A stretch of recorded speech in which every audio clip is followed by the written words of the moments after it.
All right, everybody, welcome to NorCal Sports Network.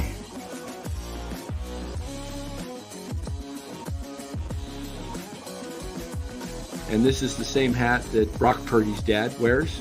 Chat loves it when Marty Lurie comes on. Anytime you lose a game this time of year, when you can't go backwards, it's a problem.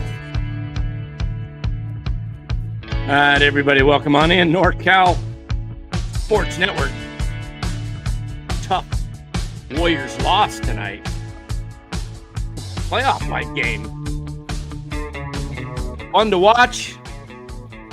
We'll get into it. Before we do, let us thank our sponsor, Chapman Law Group. Chapman Law Group, located in Marin, licensed in all of California. Give Chapman Law Group a call, 415-613-9483, for all your legal needs, whether it be a personal injury situation, you've got a fender bender you've been in, you got a little kink in your neck, or whatever it might be. Give Chapman Law Group a call. Let them advise you and help you out in the situation. Chapman Law Group for all your legal needs. All right, Lou, a tough game tonight. Let me get the band down here and we'll get them. They're just happy to see me. Yeah, they're happy to see you. Welcome back, my friend. Thank you, sir. Back from the Super Bowl. Yep. So I shared your ticket, your winning ticket on the Krug post game. That was pretty nice. What did you think of it? He was just pretty whoa. Yeah, well, it's something we do in the league. You know, there's 10 of us, and if you win the league, you get basically 2 shares. So I picked up, 5,800, and I only put 290 in because I won the second half and the thing. Yeah, it felt good. It's just this weather, so the guys now has to Benvo everything to me. But yeah, not a problem. Yeah. Dan, I just wanted to say one thing. First of all, it's great to be back. I missed you guys. I did hear the show on Monday, so if I heard Frank a little bit, and there's one thing I got to bring up with him. But beside that, tonight, I think this is what happened. The Warriors have been playing good, but you got to remember who their last 2 opponents were. Chicago, who just got beat now by the Warriors after being up 20. They got beat by 50 last night and by 18 today. So they really didn't play anybody, Right. and now they played against a team that knows their 2 best players are out, except, first and third are injured. Good to see you, Red. I think they went in not knowing, hey, this is a game we can't lose. We got to win, especially with a game back-to-back tomorrow. And, they were down 13, came all the way back. Down 12, came all the way back. Down 15, came all the way back. And, you can only do so much on the road. So this is a gut wrencher, especially with going against Houston tomorrow where they gave it all out. And this is almost like 2 losses tonight. So I just wanted to bring that up. I don't know how officials, and I'm not a guy that likes to get on officials, but there was a couple key turning points in I agree there. The rip through to give him 3 shots was ridiculous. They were in the bonus. That's worth 1 point. Yeah. That's worth 1 point. And how about the layup? But it was also at the time it happened. Yeah. And how about the kick ball? And then they get the ball back and they end up getting a layup. That is ridiculous. How could you not? You can't go to a monitor and see what the hell was that?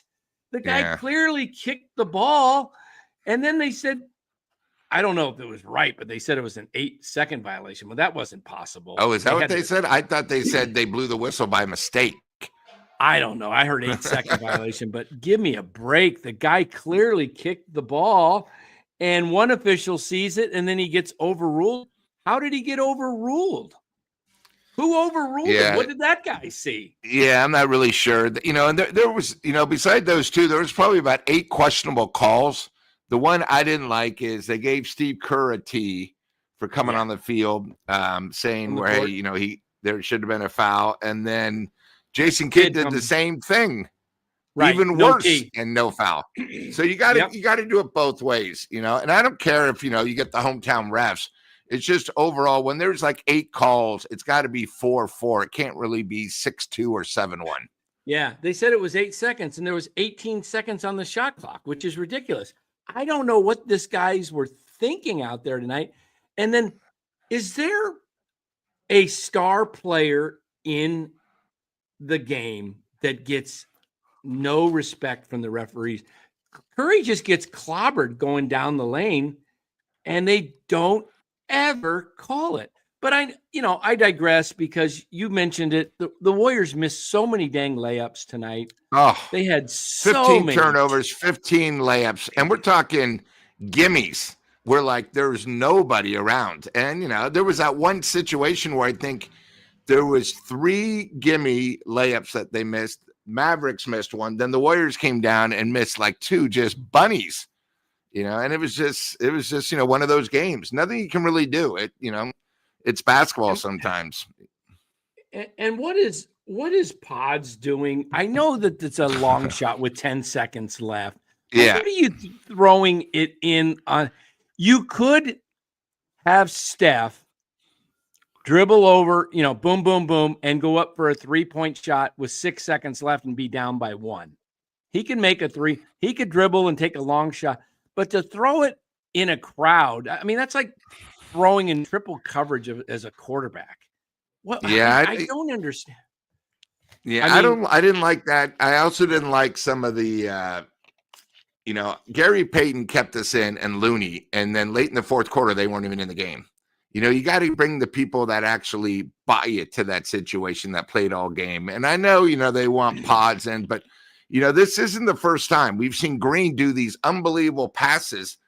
Make it simple. Dan, when we were growing up playing basketball, keep it simple, stupid. We try these almost impossible where Pods throws that 20 times, he might get it in maybe once. There's 10 seconds left. It's still 2 possessions. That's the play. You can't blame. Well, deloading, I disagree with you because he's got that may be the play, but you have an option. You don't have to throw it there if the guy's fully covered. I mean, correct. I get it that that's a play, but you got to audible, in your mind, you got to throw it somewhere else. And Dan, Shanahan's not the coach; it's Kerr. So people are allowed to change their mind if it's not there. Like the 49ers, when Brock goes up and it's a pass or a give and go, and they're triple teamed, and we still got to play it because you can't really change the play. But yeah, again, second year, that's the one thing I don't like about pros is you got to blame them. These guys are professional; they're the best of the best. Plays like that should never happen, especially there's 10 seconds left. It's not like it's 1 second where you got to get a shot off. There's 10 seconds. Relax. Yeah, what was the other play? What was the other play when they had an opportunity to get a layup and they threw it out to Moody for an open 3 toward the end of the game? Who was open with that? Was that Butler or can't remember? Yeah, and the other thing, talk about refs. Butler, boy, every time he goes down, he's getting mugged every time by 2 people, and he wasn't getting any calls either. Just wasn't Steph. Yeah, let's welcome in Frank. Butler brings a huge game. Big Frank Red, how you doing, Frank? I'm doing well. What's up, Lou? How you doing, brother? I'm good. How you doing, Frank? Good to see you. Good show on Monday night. I listened in, flying back. Thank you, brother. You're welcome. I'm doing fine. Frank, we have a little disagreement here in the chat. Kind of, 10 seconds to go. Game was most likely over 4 points, but you got to get the ball in, get a quick shot, and hopefully it's a 3, and then you can foul, and then maybe there's 5 seconds left on the clock, 4 or 5 seconds. Guy shoots makes 2 free throws, then you come down and hopefully shoot a 3 to try and tie it. But deloading here is saying I said, Pods, I don't know why he threw it in the middle of the court when he was covered. And deloaded says, well, that's the play. And that Draymond told him to go do that during the free throw break. But do you still make that pass if the guy's covered? I mean, you got Steph in the backcourt who you could get the ball, touch it 10 seconds, dribble over real quick, maybe make a 3-pointer with 5 seconds left. What do you think? I think the game's over really at that point. Probably, yeah. It's 10 seconds left. They don't have any timeouts left. Right. Even if Stephen drives the length of the court and miraculously shoots a shot, maybe hits the three, maybe there's 4 or 5 seconds left. I mean, I understand the idea of we need to play this game out until the very end. But if you're up 4 points with 10 seconds left and you lose that game, you got real problems. Yeah. You know what I'm saying? So the complexion of the game changed when Stephen missed that free throw.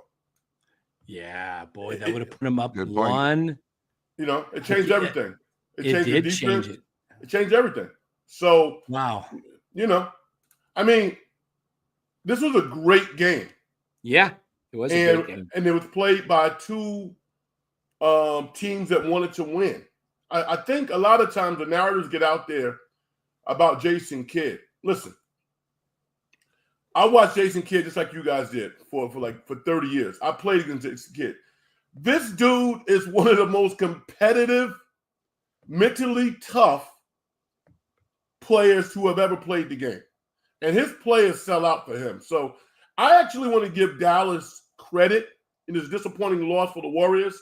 I wanted to see the Warriors win. When Steph put them up one with that three, I thought they was going to eke it out. But, they had one more play than the Warriors did, salute to them. It was a tough game to lose, but a great victory for Dallas. Yeah, a lot of those early misses, layups that were early on in the game, guys got to use the glass. They try and, kiss it right in all over the rim and just, I mean, I think there was 2 or 3 possessions in a row. The Warriors just missed 2 gimme layups. Right. And those possessions count just as much as the end of the game's possession. So the Warriors Pods has got to learn to use the glass. I mean, you watch Kyrie and Steph, they're always throwing, high off the glass. Pods, that little floater when you're just 3-4 feet, use the glass. Yeah. I mean, I remember, Frank, and I'm sure you did too, growing up when we played back when, that square on the back of the rim or the backboard was like your friend. Mm-hmm. That was your friend. And I remember watching clinics of John Wooden, and you watch the old UCLA teams. They banked it in. They used that angle. Even if it was a 15, 18-foot shot, they banked them in. It was just like, hey, if you put it in that little box, it's going to go in. Yeah. So it's I think Pod needs to really work on his right hand. I think that's part of his problem is he gets in a difficult situations and he's off balance and he can't instinctively use his right hand. So that gets him in trouble, So overall, I thought he played a pretty good game, but it's like, yo, man, these high leverage moments, these are high leverage moments. This is like Kyrie Irving telling all the non-basketball people in Dallas, do you know how good I am? No. I mean, do you really understand how good I am? Or are you still fixated on what happened 3-4 years ago in Brooklyn? This dude's a champion. If it wasn't for his heroics, the Warriors would have won another championship. So I'm like, I mean, the hysteria, the signs, we mislook. I mean, it's really ridiculous to me. It's really ridiculous. And I credit the Dallas players for going out there and just being professionals and playing their asses off, man, because, man, this is a team that is fighting for their lives like the Warriors are. The only thing about the Warriors that's kind of disappointing is, can we really expect Stephen to play tomorrow? I don't think so. Yeah, I don't know. I don't think I would. I think you're going to need Pat Spencer tomorrow night and Trace Jackson Davis to play some minutes to eat up some stuff so these guys can get they got to be tired. Get some rest. Hey, Ibram, thank you, man. That's awesome. Ibram Con, Kings fan, but I come in peace. Just want to show Dan some love. He's been putting some great stuff on Giants Sports Talk Live. Yeah, thanks, Ibram. Yeah, hey guys. Yeah, we're not doing Giants obviously tonight, but if you're, Giants Sports Talk Live, I think they're still live most likely over there. But this was interesting. Another piece tonight that happened. It was. What was it? It was it'll come to me. The play where, the charge on Butler. Yeah. Watch the play over again. I don't agree at all with the commentators. His left knee turned in when Butler, I thought he was not, to me, when a charge is a charge, your feet have to be set and can't be moving. He moved his left knee to turn. Otherwise, he wasn't at the right angle. Butler had moved around him. And I don't know how they missed that. It was like, I don't understand the NBA sometimes, the officiating. I just don't know how you miss calls when you have the opportunity to watch it in slow motion. I mean, I kept playing it back. Did you guys see? Maybe I'm missing it, but I thought his left knee turned. What do you think, Will?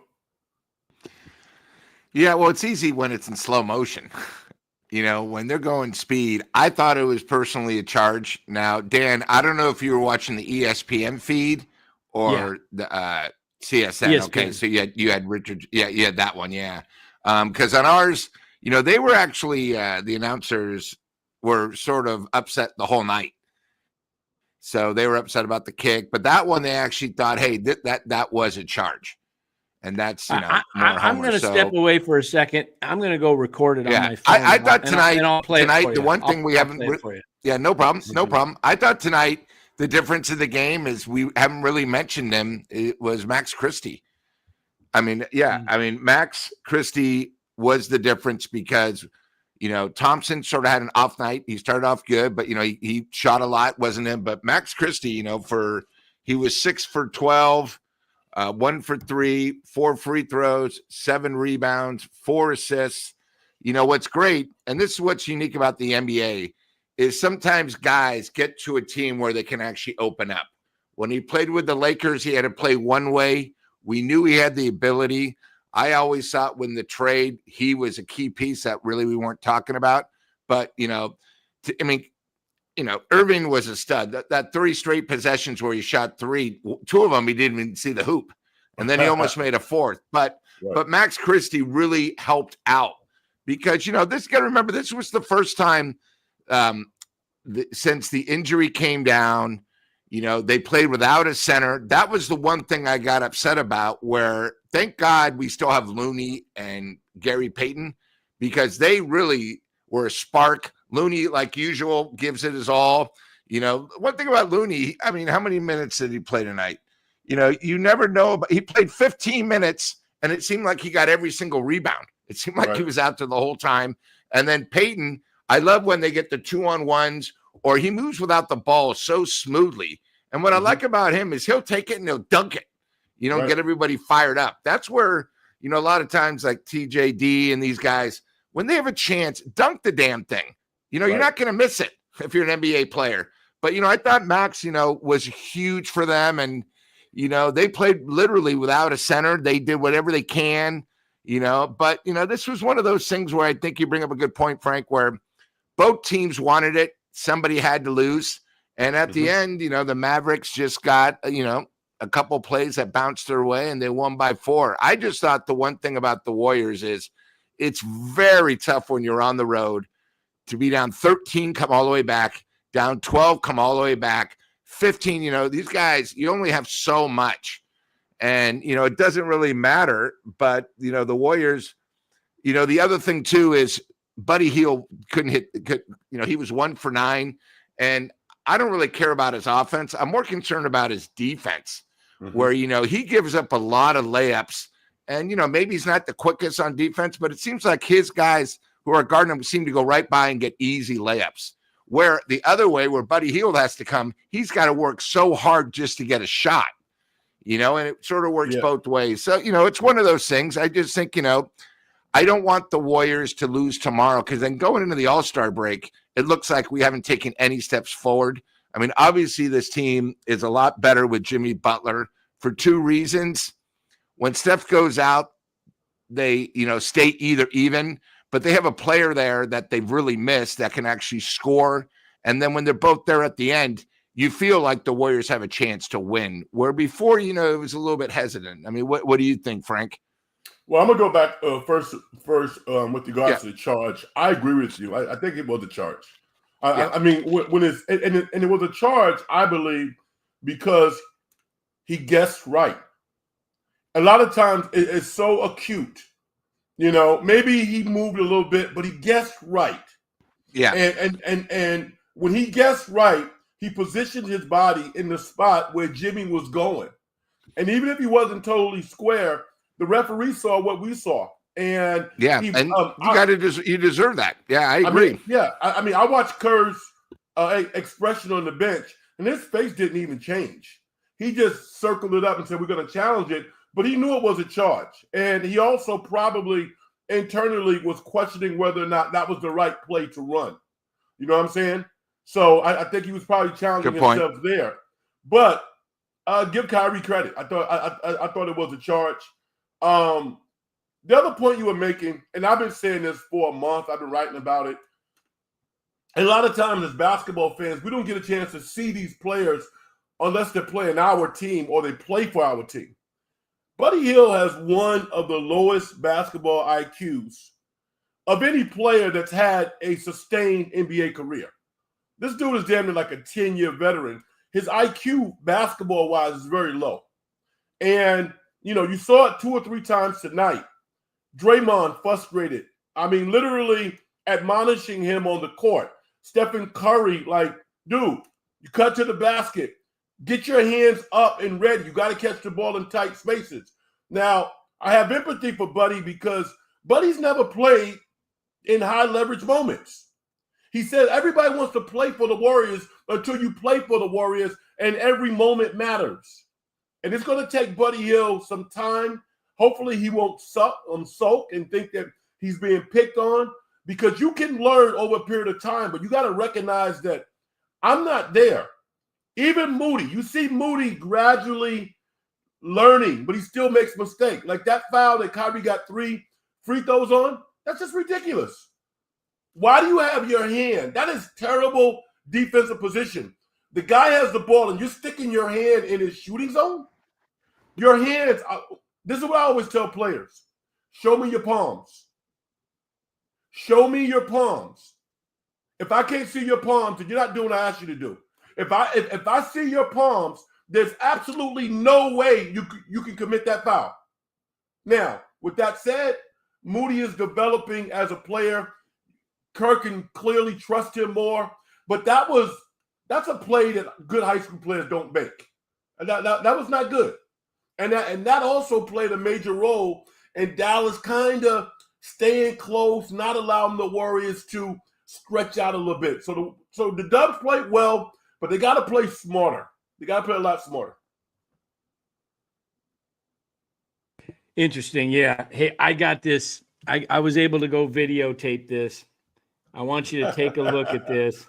I think his left knee moves in, which to me. Who guessed right, Dan? Who guessed right? When you watch the video, who guessed right? Go ahead. Between me or the. No, between Jimmy Butler or Kyrie. Because Lou and I was talking about that. Or I was talking about it. Who guessed right? Oh, if you're looking to guess right where he was going to go was Kyrie get. Okay. All right. I think. But here we go. On this next one, you'll see it. Watch his knee. See it? It didn't stay set. Watch his left knee, everybody. It's it's coming up again right here. Watch the left knee. See how it moves in? Okay.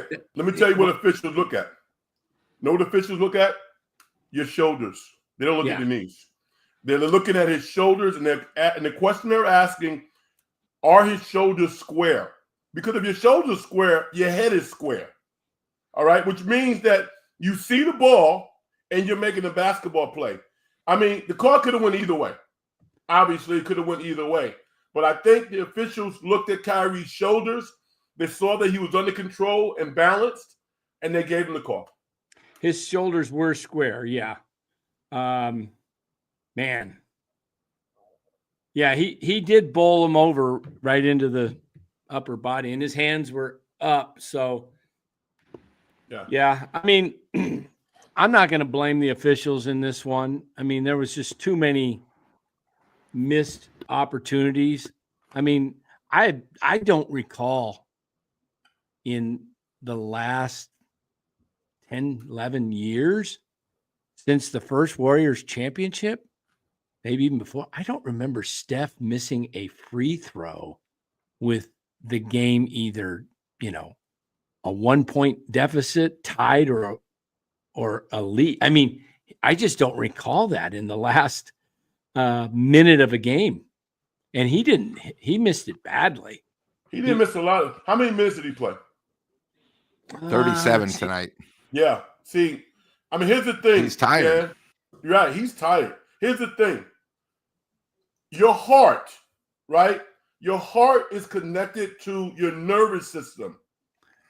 Right. And free throw shooting is the nerve endings in your hand. And that recoil that Stephen has is unlike anybody we've ever seen before.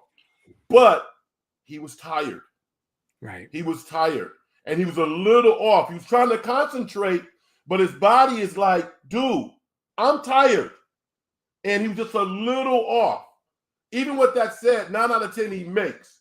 But he was tired. And I don't see any way he plays tomorrow night. Yeah. I don't see how he can play him tomorrow night. I mean, I don't think so. I hope not. Yeah. I mean, hey, Dan. Go ahead, Dan. I was going to ask you, if the roles were reversed and it was Kyrie bringing up the ball and Butler was guarding him, how would you have called it? Would you have called the charge? Well, as I'm looking at it again and what Frank said about the shoulders, if the feet don't have to be set, I was always taught that if you move your lower body any way to throw your hip into it or anything to me, when I refereed a charge was if the guy was dead set. I mean, you could have a charge where the guy's got his back turned him and he's just set and he's up like he's not looking and the guy gets run over. But I mean, you never see it happen, but it is, I don't know. It's a play that to me is tough. And the league has tried to change it this year and make it more of a block, auto block. They say it's a block unless it's very, very obvious. To me, that was I don't know, it's close to a 50-50 ball. Mm-hmm. So it should go to the block, in my opinion, because a charge should be almost 99% certain where it's the guy gets just bowled over. So I don't know. I have always thought, and maybe it's changed. Maybe the NBA is different.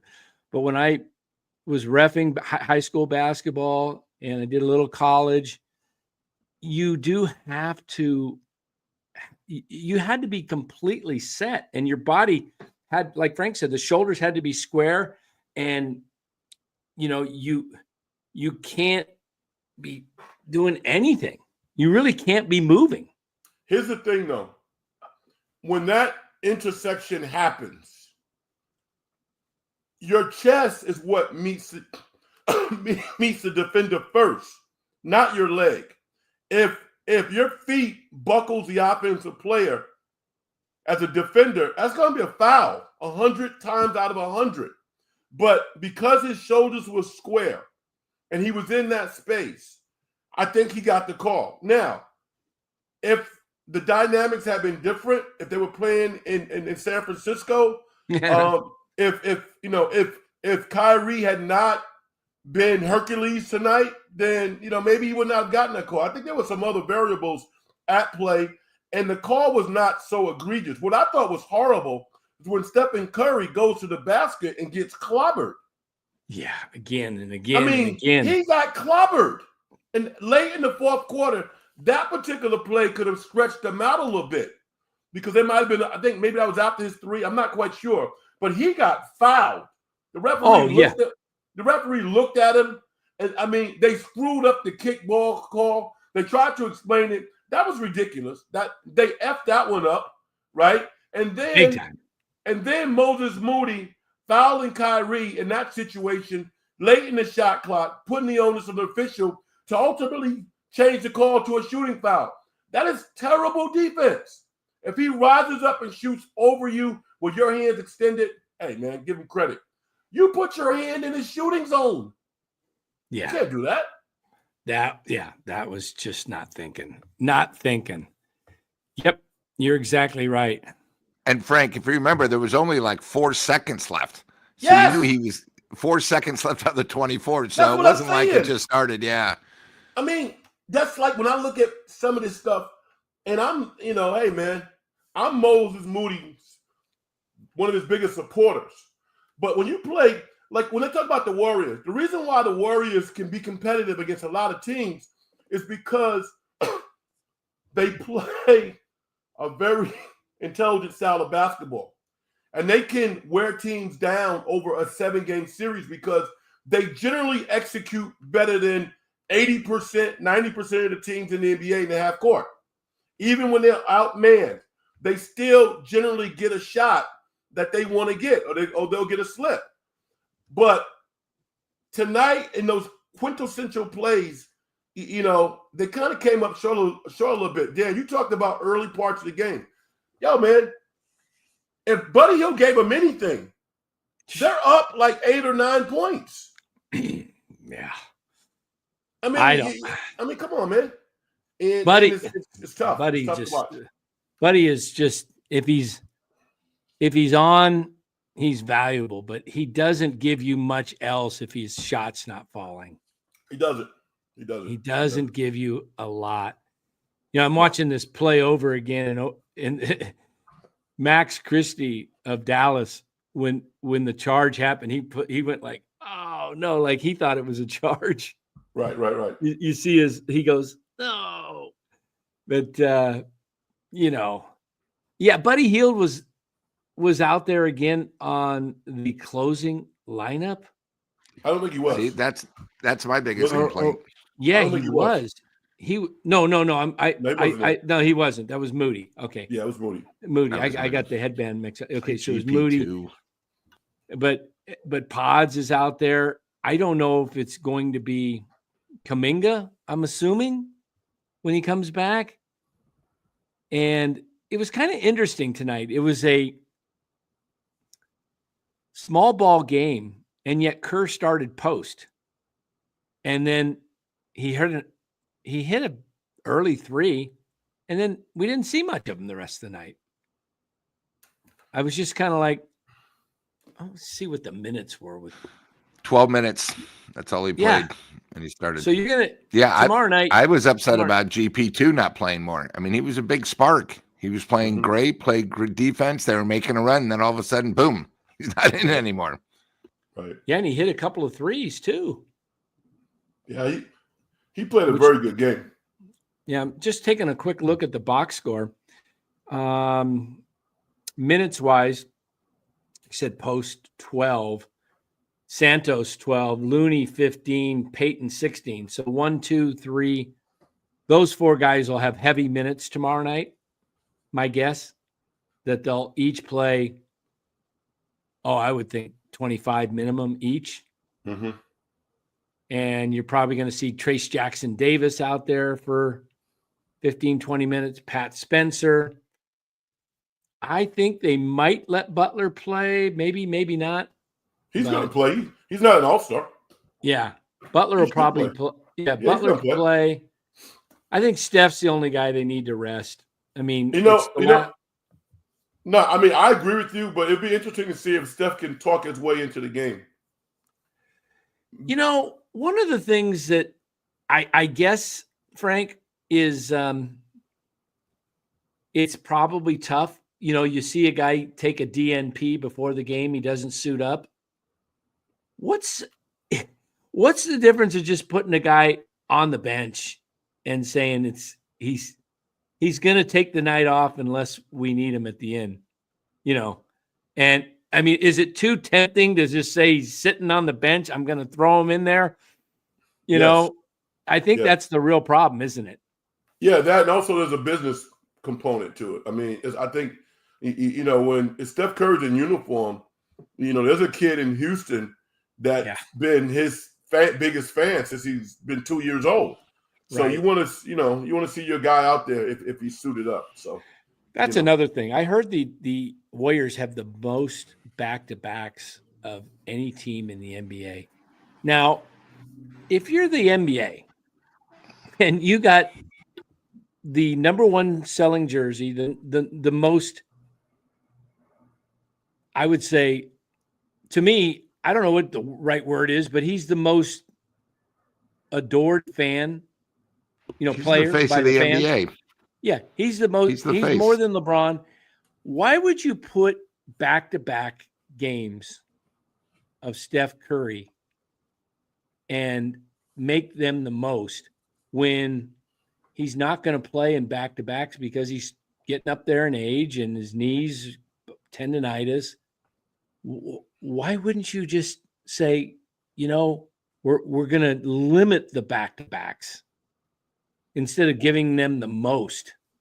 And I don't understand why the NBA does back-to-backs on the road. They should. I'm fine with a back-to-back if you're home for both games.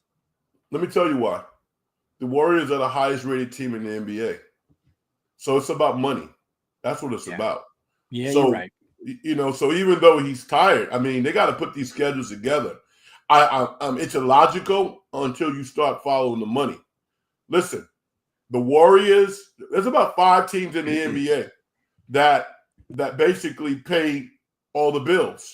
And the Warriors are one of those teams because Stephen Curry is the most popular player in the NBA. From year to year. I'm not talking about these young guys that might pop up, but he's so popular and he makes so much money. Why do you think the Warriors' valuation is where it is? Yeah. Because their revenue streams because of Stephen Curry is out of worldly. Yeah, it really is. I mean, you listen to the games on the road. When the Warriors get hot and Steph starts hitting them, the other arenas are cheering. It's like they want to see Steph put on a show. Yes. And it's remarkable. I don't know. What do you guys think when it comes to these teams coming down to a playoff spot? Do you see that the Warriors get through that gauntlet of a West if they don't make it into the top 6? If they finish as a play-in, do they have a chance? I guess if it's 7, I think maybe 7 or 8, you win one and you're in. But what do you think? Can anybody in this Western Conference win it this year? What do you think, Lou? I want to hear your thoughts. Well, you said 2 different scenarios, Dan. So first of all, are you asking me, can the Warriors win it if they're in the play-in games? Can they win a series or win the West? So I'm not sure. So I'm going to tell you what I'm just saying, can they make it to the NBA Finals in this tough Western Conference? Well, I personally think, I know you guys aren't a huge fan of Oklahoma, but Denver's won 8 straight. When I heard you guys Monday thinking Denver isn't as good as before, guys, if you watched them the last 6 games, okay, I'm telling you, Denver now, like Murray only had 50 tonight, but they are like playing really well. They won 8 straight. I personally think the West is probably. I mean, I'm not a fan of Houston right now because they're having problems scoring. They still play good defense. The Lakers, I'm just not sure of yet because they really don't have a center. But I think I think the Warriors are going to have a tough time getting past Oklahoma, Memphis if they stay healthy, and Denver. Just because they got a guy that we just can't stop in the middle. That's the one thing about the Warriors tonight. They played great, but it was small ball. Imagine Dallas if they had their team and they had Davis healthy, it wouldn't have been this close. Just, that's just unfortunately how it is.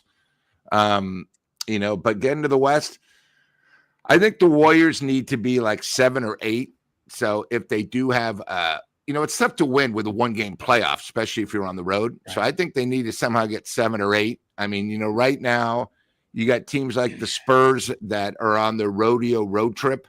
They've had a brutal, tough 5 games.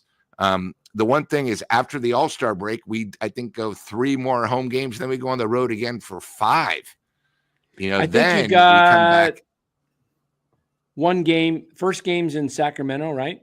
Mm-hmm. And then okay. That's a winnable game. The Warriors, I looked at their schedule. They should win 6 in a row coming out of the All-Star break. I'm sorry, excuse me? This is a team that hasn't won 3 in a row since November, and you're already saying they're gonna win 6 in a row. I said they should win 6 in a row. If you look at their schedule, Lou. All right, I'm just you know what I mean, Frank, right? I just go by what it is. So let's just Lou's counting his money, man. Man. Come on, man. Yeah. Lou's counting that dough, man. Look, they got the Kings, and Kitchen Handy in there. He says Kings will smack them. See, Kitchen. The one thing that differs between you and me is I'm not a homer. You're a homer for your Kings. And you said they won't make the top 6, the Warriors. They may not, but they'll be in the top 10. And I'm not sure if the Kings will be in the top 10 or not. So first of all, you got to give the Kings, they're still adjusting to their new team. So it usually takes, what do you think, Frank? 2 weeks? Yeah. I mean, look at the Spurs. The Spurs haven't even had a practice because they have had 6 road games at the last 9 days or something. So you got to adjust. But here I'm looking. So we go to Houston, and then the first game after is Sacramento. Then we come here for Dallas. Okay. And so do you think Davis will be back? That's 2 weeks. No. Okay. No. So they get to playing without Davis. Then they go to Charlotte. Orlando's not easy at Orlando. Philly, who knows? Maybe Joel might play, and they still got a stud that can play for them. At Charlotte, they'll lose at the Knicks, and then Brooklyn just won. Brooklyn's won 4 in a row at home. Detroit's just won by 50, and they won by 13 against the team that we beat, the Bulls that we all got excited about. So you got to give Detroit a little credit. And then here's the other thing. Then we go Portland, but then we got Sacramento again, the Knicks at home, Denver at home. Well, yeah, I see what you're saying. So you think they'll win 6 in a row? Here's where I think they'll probably lose tomorrow night. But 5 but then you go on the road for 5. It's hard to win on the road in the NBA. Okay. Doesn't matter. So here's where they go. They go to Sacramento, and then they're home for 2. I think they beat Sacramento. Then they play Dallas at home. They win that one. They play Charlotte at home. They win that one. Then they go to Orlando on the road, and then to Philly, and then back to Charlotte. I think they can win all of those 6, and New York is where I think they stumble. Mm-hmm. And then I think they go to Brooklyn, and they beat Brooklyn. They come home, beat Detroit, beat Portland, beat Sac again, beat the Knicks. I think the Denver, that's a toss-up at home, but that's a winnable game at home. And then Toronto, and then Milwaukee.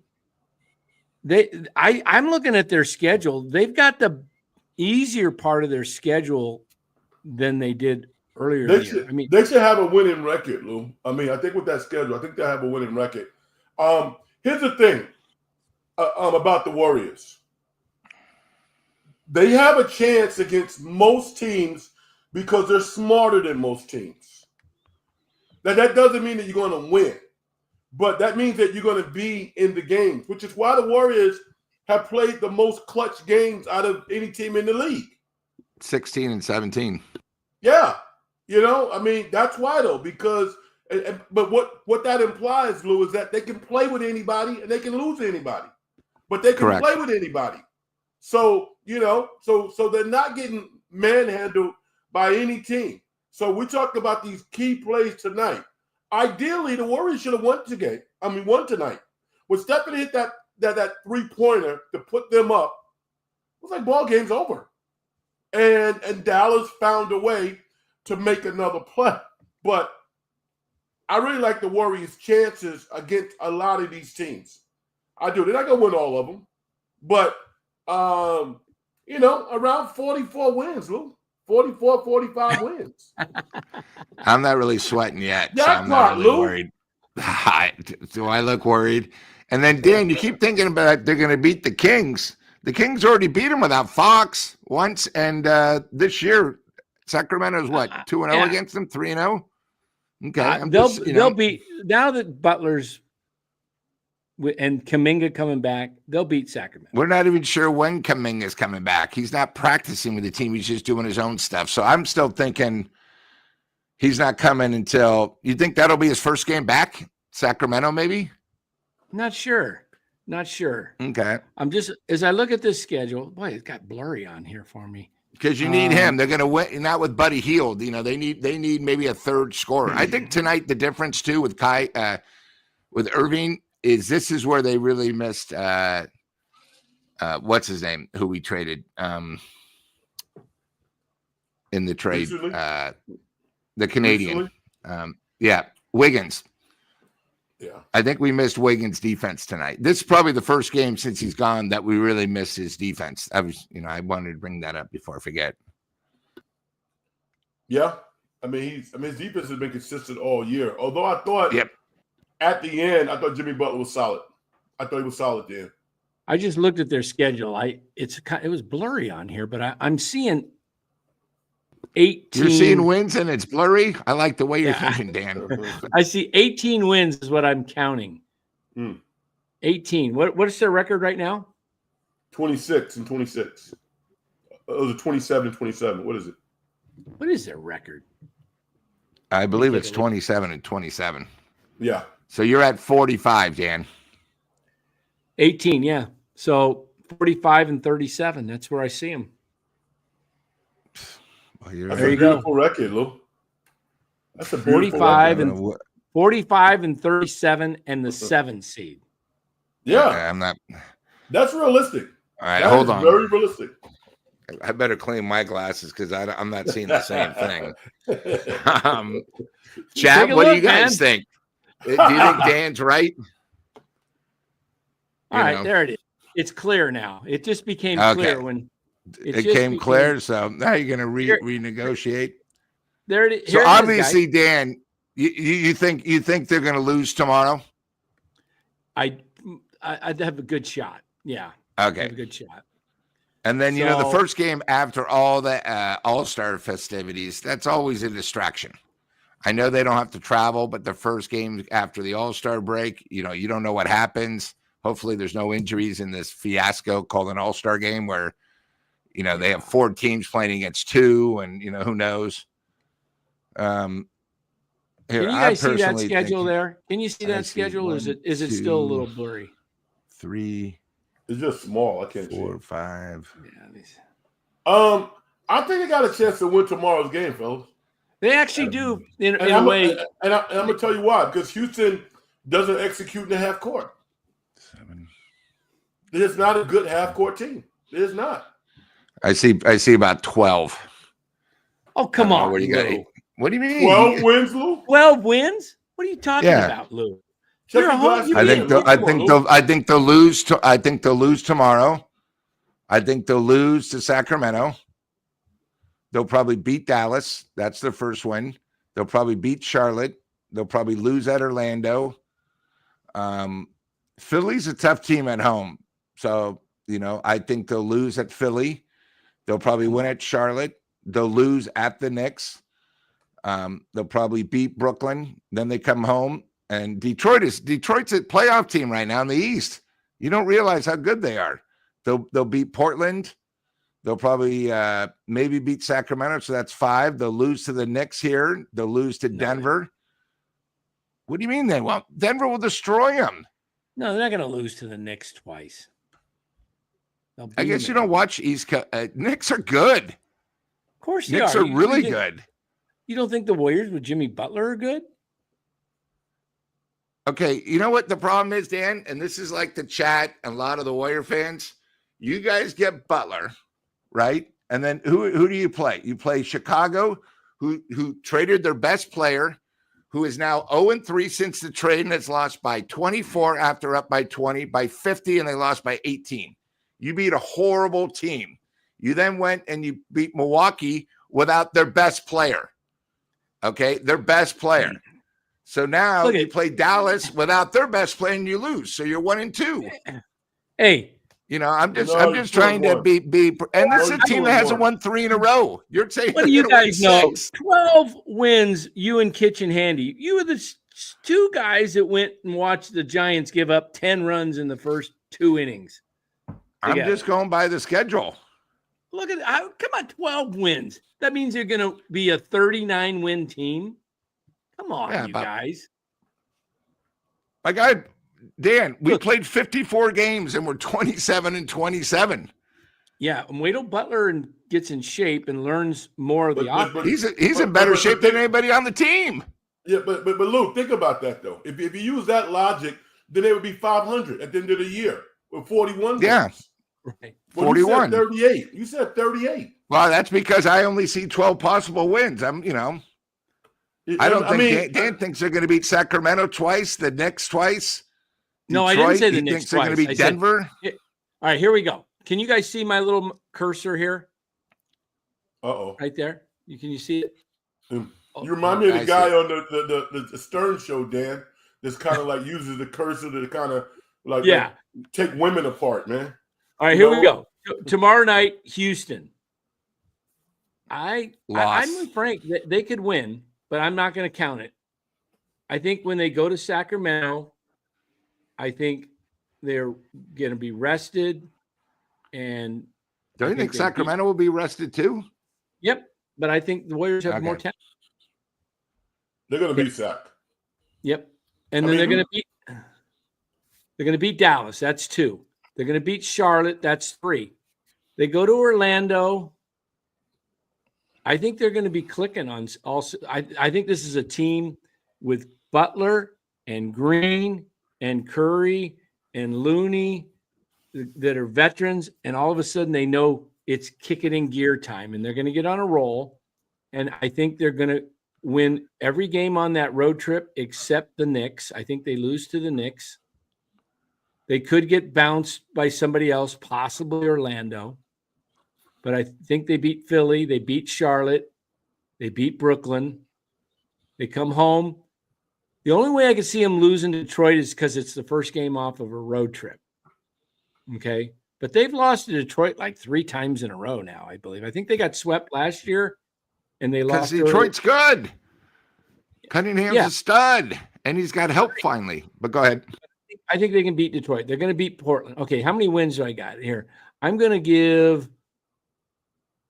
1, Dallas 2, Charlotte 3. I'm not going to even count the Orlando. Philadelphia 4, Charlotte 5, Brooklyn 6. I'm going to count Detroit 7, Portland 8. They'll beat the Kings again 9. They'll beat the Knicks 10. Denver, I think they can beat them, but I'm not going to count it. I'm just counting Toronto 11. Milwaukee, they may not win that game if Giannis is there. Atlanta 12. I think they can beat, let's count New Orleans 13. Denver 14. Houston 15. San Antonio 16. Portland 17. And then there's one more win in there. At least 17. At least 17. And if they win 17, that gives them 44 wins. No. Yeah, it does. 44. 44. Yeah. So, I got them winning 44 games. Yeah. They're right. And, none of these games are easy. Obviously, injuries play a role. We don't know what's going to happen there. But there's a fluidity about this team playing half-court basketball now. Kerr's really limited his lineup, particularly like in the back court. He might change the front court guys, but he has a core 4 guys that he likes to play. And they play well together. Pods, Moody, Stephen, GP2. GP3 or 2? Is it 2 or 3? 2. Yeah, I mean, those 5 guards make up his rotation. And you kind of got Buddy Hill. Buddy Hill's a wild card because if he's making shots, he plays. If he doesn't, he doesn't play. So the other factor, Lou and Dan, is remember a couple of years ago, the Warriors were a turnover machine. Yep. They have turnovers in spurts, but they go long intervals without turning the ball over now, which, again, raises their level of execution in the half court. There are teams that are more talented than the Warriors. There's no doubt about that. And if you look at just talent, then they're behind the 8 ball. But when you look at execution and you look at, well, who's the best player on the court that night? Stephen Curry's the best player on the court, 7 out of 10 nights? It's I think about 44 wins. Remember, 5 more back-to-backs. Just want to bring that up. Thank you. Do they have 5 more back-to-backs? How many did they? Yeah, that's right, Dan. Lou's making the schedule quietly, Dan. Let me look at the back-to-back. Lou didn't tell you about his part-time job. NBA operations. Okay. So yeah, they got scheduling. I'm going to look at their back-to-backs. They've got the next one to come up is at Charlotte at New York. They'll play all their guys at Charlotte, and the game in New York, they'll just put out guys. Not going to worry about it. Next back-to-back is I see only 2, Lou. Besides tomorrow, there's only 2 back-to-backs. What are you seeing? The next back-to-back after that is April 8th at Phoenix, and then the 9th they're home to San Antonio. Where do you see 5 more They back? play March 17th and March 18th. That's Denver and Milwaukee. No, they got Denver. Am I looking at the right schedule? Yeah. They got Denver Monday, on the March 17th. 17th, Tuesday, And March then- 18th in Milwaukee. No, they play Wednesday the 19th. Oh, Wednesday the 19th in Toronto, and then 20th at home. Those are home games. Those are I'm looking back-to-back at home games. ESPN March 17th versus Denver, and then March 18th they play Milwaukee. Well, what do you got on March 19th? They don't play. They play March 20th against Toronto. Well, I'm looking at the ESPN schedule. Are you in the right This- year? This is a weird schedule, then. This must be Yeah. wrong. Or do they change the dates because of the in-game thing? Maybe. This is what the schedule, see it right here.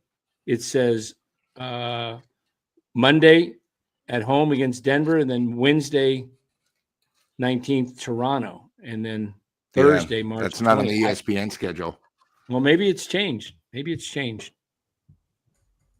I don't know.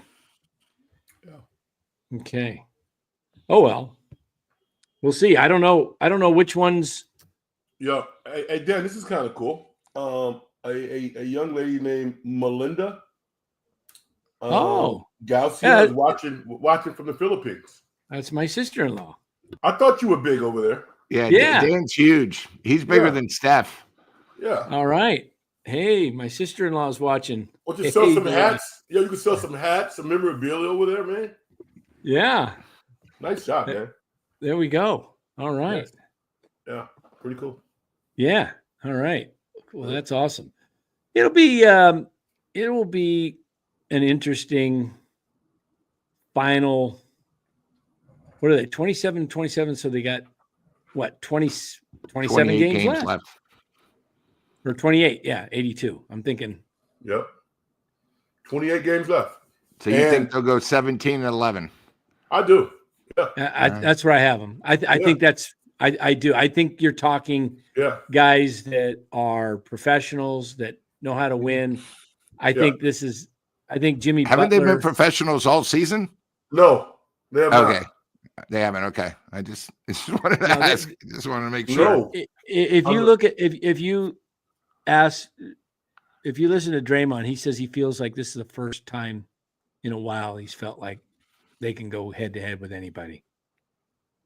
Because they had the Warriors to run out 3 guys that had low basketball IQs, and I don't know I guess it was the month of December or January. I mean, they probably shot about 33% as a team. Stephen Curry shot 33% for a month. He did. They probably should have cut him. If that guy is only shooting 33%, they probably should have cut him. Or is it one of those things that if Curry's off, the whole team's off? I understand. Yeah, for a month he shot about 33% from 3. And he's really picked it up in February. He's really picked it up.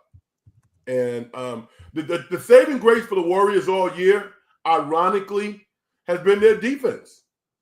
They've been a really good defensive team all year, and they've been a good offensive rebounding team. And that's kept them afloat, But now, I think they're hitting their rhythm, Lou. The way they're playing basketball now, they're very intentional, particularly like in the half court, how they advance the ball. They played a really good game tonight. If they play, I think any 10 teams tonight, they win 7 of those games. I don't care who they played. That's how good they were playing tonight.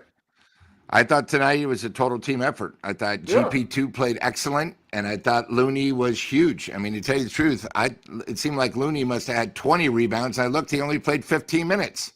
Yeah. So. Yeah. What do you guys think of this?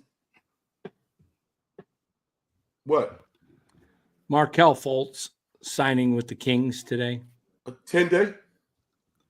Was it a regular deal? Let me look. Got to be a 10-day contract. I don't think it was. No, it might have been a buyout, where the teams bought him out of his contract and then they signed him. He wasn't on the roster anywhere. He hasn't played this season after his contract ran out in Orlando. Yeah. What do you think about him? He's for a number one player. Wait a minute. Nobody picked him up. Nobody picked him up as a free agent following last season with the Orlando Magic. Right. Wait, isn't this the same organization that got rid of Halliburton, got rid of Fox? Yeah. Drafted Marvin Bagley, the second or the third or whatever. That's because they had a lousy GM that used to be a center. He was the worst GM ever.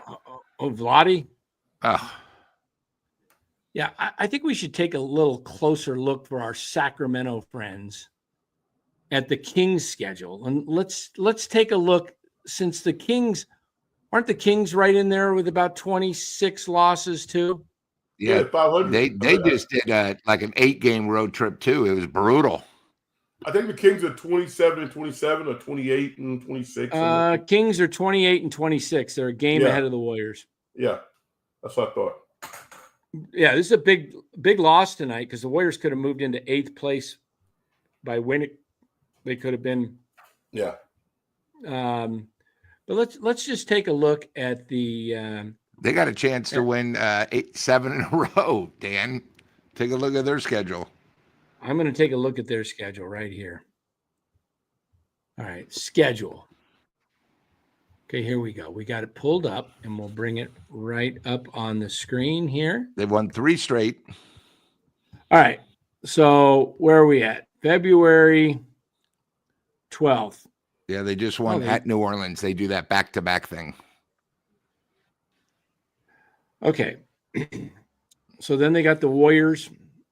Oh, they got New Orleans tomorrow. Okay, will they beat the lowly Pelicans twice in a row? We'll see. I mean, I don't think it's not easy. Not easy to win I mean, the Lakers beat Utah the other night, crushed them, and then tonight Utah crushed the Lakers. So not And it's easy to beat. back-to-back on the road. Yeah, this will be at New Orleans again. I think they'll lose that one, and I think they lose to Golden State. Okay, let's count the Kings wins. All right, Kings fans, my Kings fans out there, here we go. I'm looking here. I see 2 losses. I see a win against Charlotte. I see a win at Utah. 2 wins, a loss there, a loss to Dallas, a loss to Denver. 10, 11. San Antonio, they'll win. That's I got them winning 13 more, possibly 15. All right. Charlotte, Utah, 2, 3. They can beat 4, 5. They got a lot of home games. 6, 7, 8, 9, 10, 11. I got them winning about 12 too, Lou. Maybe 13. I'll give them 13, benefit of the doubt.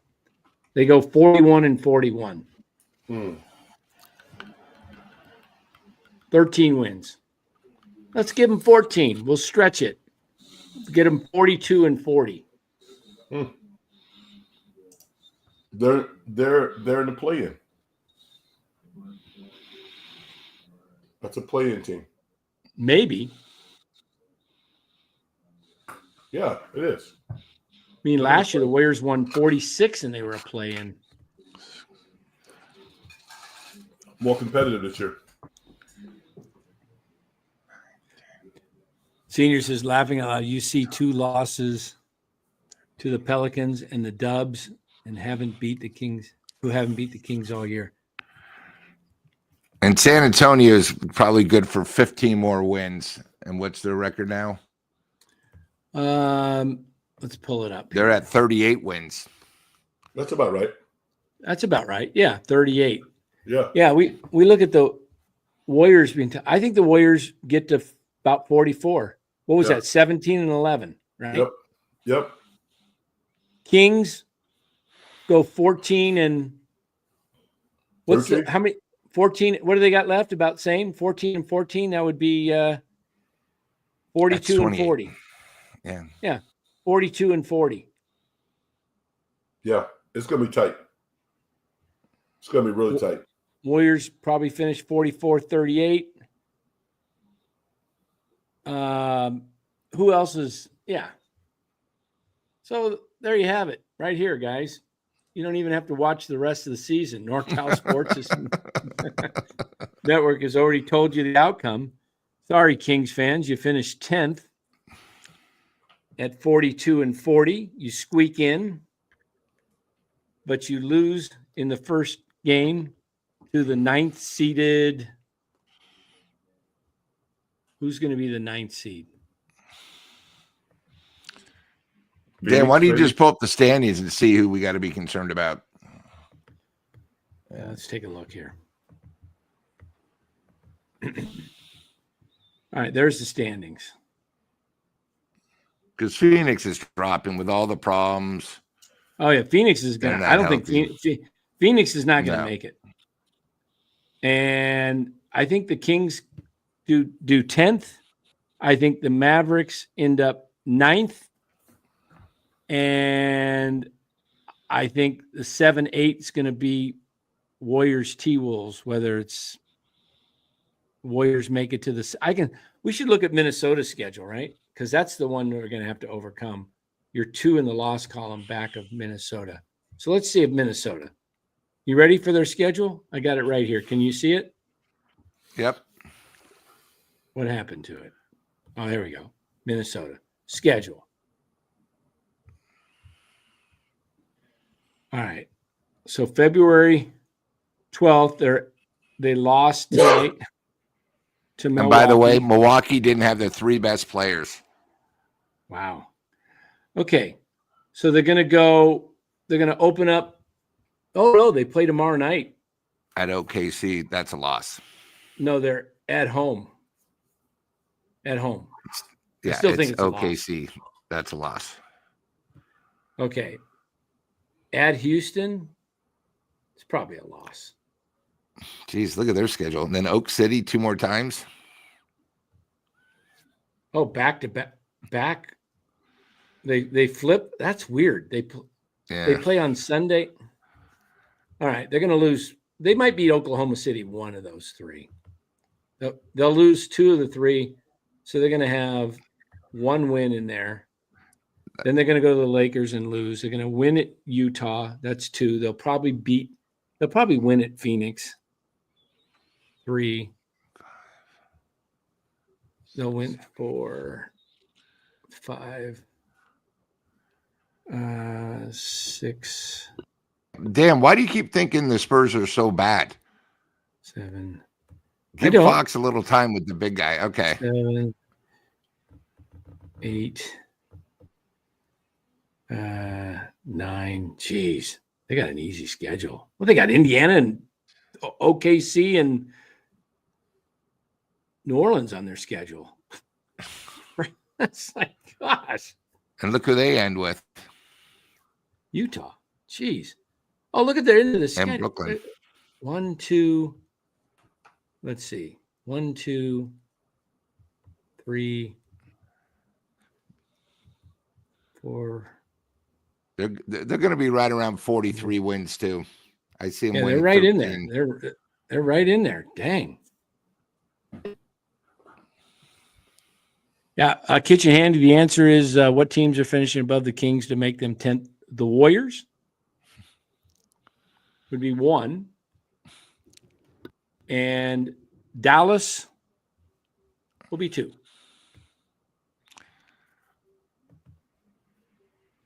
Kitchen Handy. That's not really Dan Coachimilia. You know who that is, don't you? That's actually Ryan, the producer, the biggest Warrior homer in the world. Dan would never speak like that. Only Ryan would. I got him winning 44, Lou. 17-11. That's pretty realistic. I mean, I don't know. I shouldn't say maybe not realistic, but it's more realistic than them going 41-41, playing 500. The rest of they're not going to. I can't see them splitting 14-14 with. Yeah, weren't they 12-3 to begin with? Was it 12-3? Yeah, that's right. Yeah. Okay. Yeah, and I think they'll have another hot streak again. This is a different team now. It's a different team. How do you know they're a different team? They're just playing better, but they've only played 3 games. Yeah, that's what I'm saying. Everybody after the trade deadline, San Antonio is going to be better.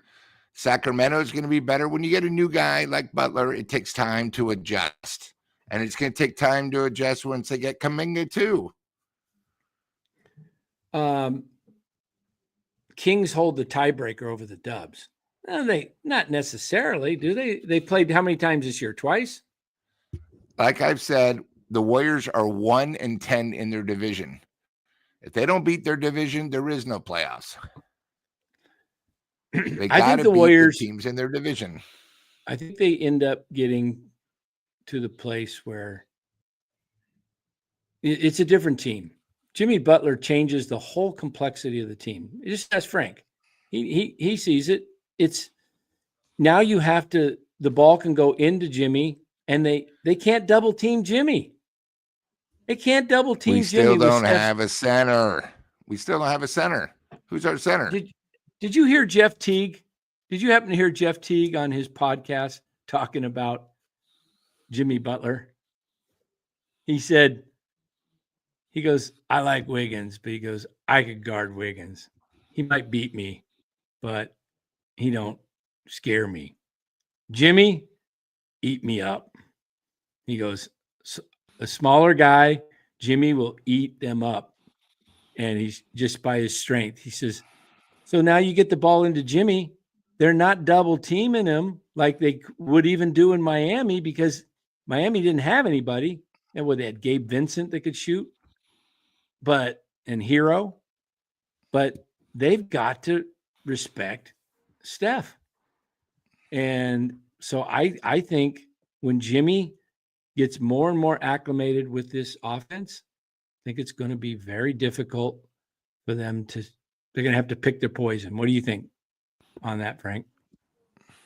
Oh, you're muted. You're muted, Frank. Let me unmute you.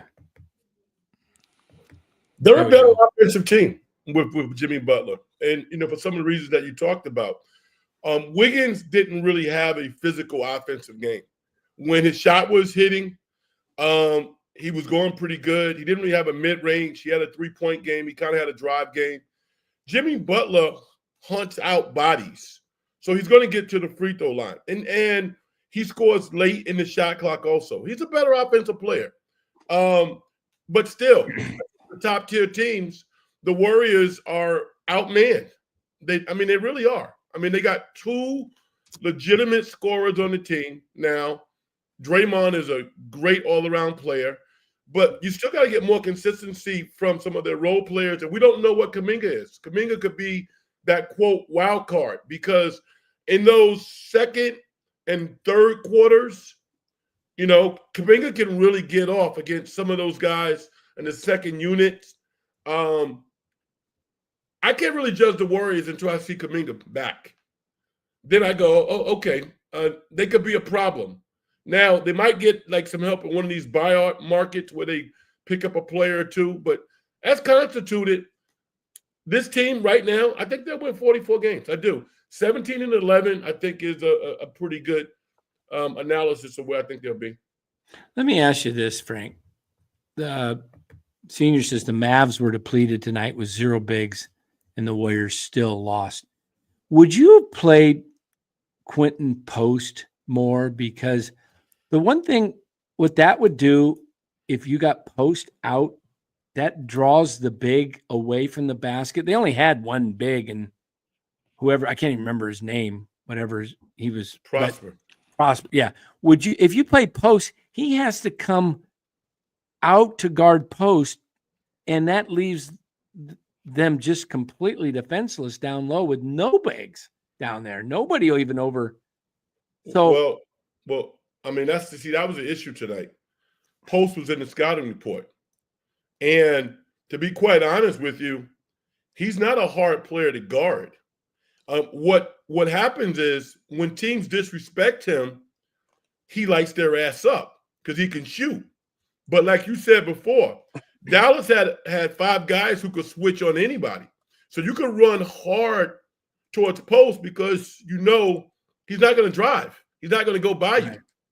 So I think Kerr was able to deduce early on that they were not going to leave him open in the corner. And this was going to be a driving, offensive, rebounding type of game.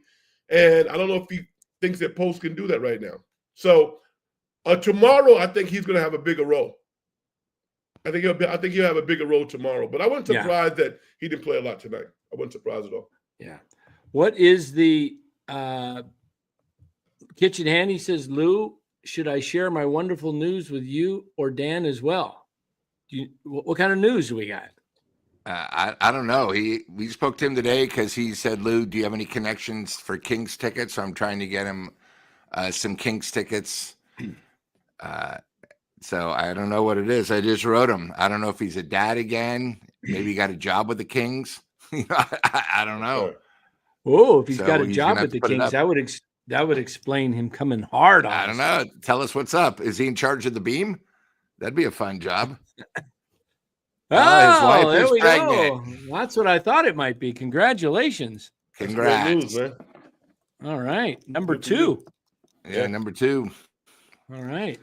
So Frank doesn't know, but Frank, we had a charity event last year where I have front row seats to the Giants, and we gave it for a charity, and we had to do squares, and everybody for a friend of Vince Russo, who had a friend who's unfortunately his wife passed away in her sleep, and he had a 2-year-old kid, didn't have insurance because they were about to get married. So we did a little charity thing. Me and Dan and Eric thought of something, and we had squares, and everybody bought squares for $15, and we gave the charity $1,000 and Kitchen. 1,500 actually. Handy. 1,500. Yeah, 1,500 Kitchen Handy won the drawing, and he went to the ball game with me, and I met him and his wife, and we went on the field, and he was such a nice guy, and that's sort of what it's all about on NorCal Sports. You know, we all try to help each other out, and one thing led to another, and he won the charity event, and it was sort of funny because he was one of the last people to donate, and he won. So that's beautiful. It was one of those things. So congrats. Yeah. So Senior's talking 48 wins for the Kings. I don't see that. Yeah. I don't see that. Maybe they're in that 44 range as well, 45. But I mean, I don't want to disrespect the Kings because I love the Kings fans. I do have a problem with their half-court execution now. I just do. And I mean, Fox wasn't great at half-court execution, but you know, now, I mean, like if they put their best 5 players on the floor, they won't have a point guard out there, and they won't have a point forward out there. So I'm really challenged to see how they're going to run good offense if you have Zach LaVine out there, Malik Monk, DeMar DeRozan, Keegan Murray, and Sabonis. I mean, they got 5 good players, but I don't see how they can run offense, particularly late in games, which is probably why they signed, you know, the kid from, Washington. Washington Falls. Yeah, that's why they signed him. You know, Ellis tonight had 27 off the bench for them to win tonight, and Zach LaVine scored 20 of his 23 in the second half. You know, the one thing about one thing, the difference between the Kings and the Warriors is the Kings have a better bench right now with the Warriors without Kuminga. So, you know, maybe that's just the only advantage they have over the Kings. But, you know, we'll see when they face after the All-Star break. You know, that gives teams time to adjust. It'll be interesting. I mean, it's becoming kind of a rivalry the last few years where they're both, you know, I mean, they had that 7-game classic series where Steph hit 50 in game 7, but on the road at Sacramento. Yeah, that was an all-time great series. I mean, that was unbelievable. So, and then Kings beat them last year, right? In the play-in? Was it? They did last year. Yeah. So, and the Kings, they didn't make it into the final eight either, did they? No, they did not. They lost the second. Yeah. Yeah, that 9-10 spot's horrible. It's a horrible because you got to win twice. So I think if you can get the 7 spot, that's awesome because you get a home game and you win. You're assured a home game. Yeah, you're assured a home game, and if you win, you're the 7th seed. Right. And if you lose, you play another home game to get the 8th seed. Yeah. So that's the place to be. Something to shoot for. Yeah. All right, guys. Gentlemen. All right. Yeah, we're heading out here, guys. But Frank, thanks for joining, man. Good to have you. Appreciate y'all. Lou, good to have you back. And yeah, well, we have a show tomorrow. Yeah, we'll have a show After tomorrow. Houston? I don't know. Okay. I don't know if it'll be Warriors or if we'll do something with Giants, but we'll do a show. Probably do a little basketball. You know, probably keep the basketball going. It's baseball, even though it's spring training, it's just not that much to talk about. No. Right now. Right. Not a lot. Now, was today the first day of spring training? It was the first day of pitchers. Catchers reporting yesterday. Yesterday was. Who's a hot prospect for the Giants this year? Well, Bryce Eldridge is the hottest prospect. I don't know if he'll make the club. I don't think he makes the club starting the season. What's his position? They're going to put him at first base, but he's a power hitter with 40-plus home run potential. Okay. 6'7", great swing, short, compact swing. Just got a ton of power. All right. But I think my guess is he starts in Double-A. Mm-hmm. Kids from Virginia area. I mean, I think he's somewhere back there. And the Giants play in Richmond, Virginia. I think he stays 2 months up in Double-A. They move him to Triple-A starting in May. Mm-hmm. as things warm up more. And he goes, yeah, that would be my plan for him. He only had 9 games in AA last year, Right. and 8 or 9 in AAA. It was like they just pushed him. I'd let him develop. So we'll see, but that's really their only prospect. And Frank, they're battling to be 500 this year.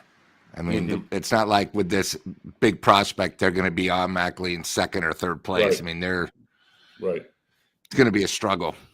Yeah. All around. Now this senior who lives up in Sacramento. I mean, I wish I had the money to, I shouldn't say wish I had the money. I wish I had the access. I didn't even have a shot at getting season tickets for the A's in Sacramento, but that would be a hot ticket. You know, nothing like going to a ball game in shorts and a t-shirt on a night game, 80. What is it in Sac on a night? About 80, 85? Yep. And then, Dan, the big 4th of July weekend, big 3-game set, Giants and the Sacramento A's. I might have to come up for that. See if I can get me a ticket. That would be nice. I'm in shorts year round. I have not wore. I think I wore a pair of pants in October. I had to go to a wedding. I couldn't show up in shorts. Dan, I go to church in shorts, man. Dan, in my 4 years at U of A, I had to go to 2 funeral parlors to watch buddies get married. I had to wear a suit. And then one time golfing, I had to wear pants. And that's it in my 4 years at U of A in Tucson. Yeah. I don't care if it's I lived up in Idaho for 15 months. I was up there, built a log cabin, and I was up there during COVID and stayed there for a little over a year. But it was, we had snow and it dropped down into the teens frequently. I still wore shorts. I'll put long sleeve on. You still have the cabin? I sold it. I still have some property up. I still have some property above up there. So, but yeah. So, right.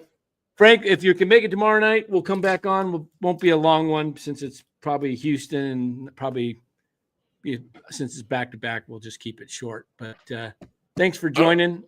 My pleasure. Thank you. Take care, Luke. All right. Appreciate it, brother. Bye-bye. Good to see you, Frank. Take care. Always. All right. Folks.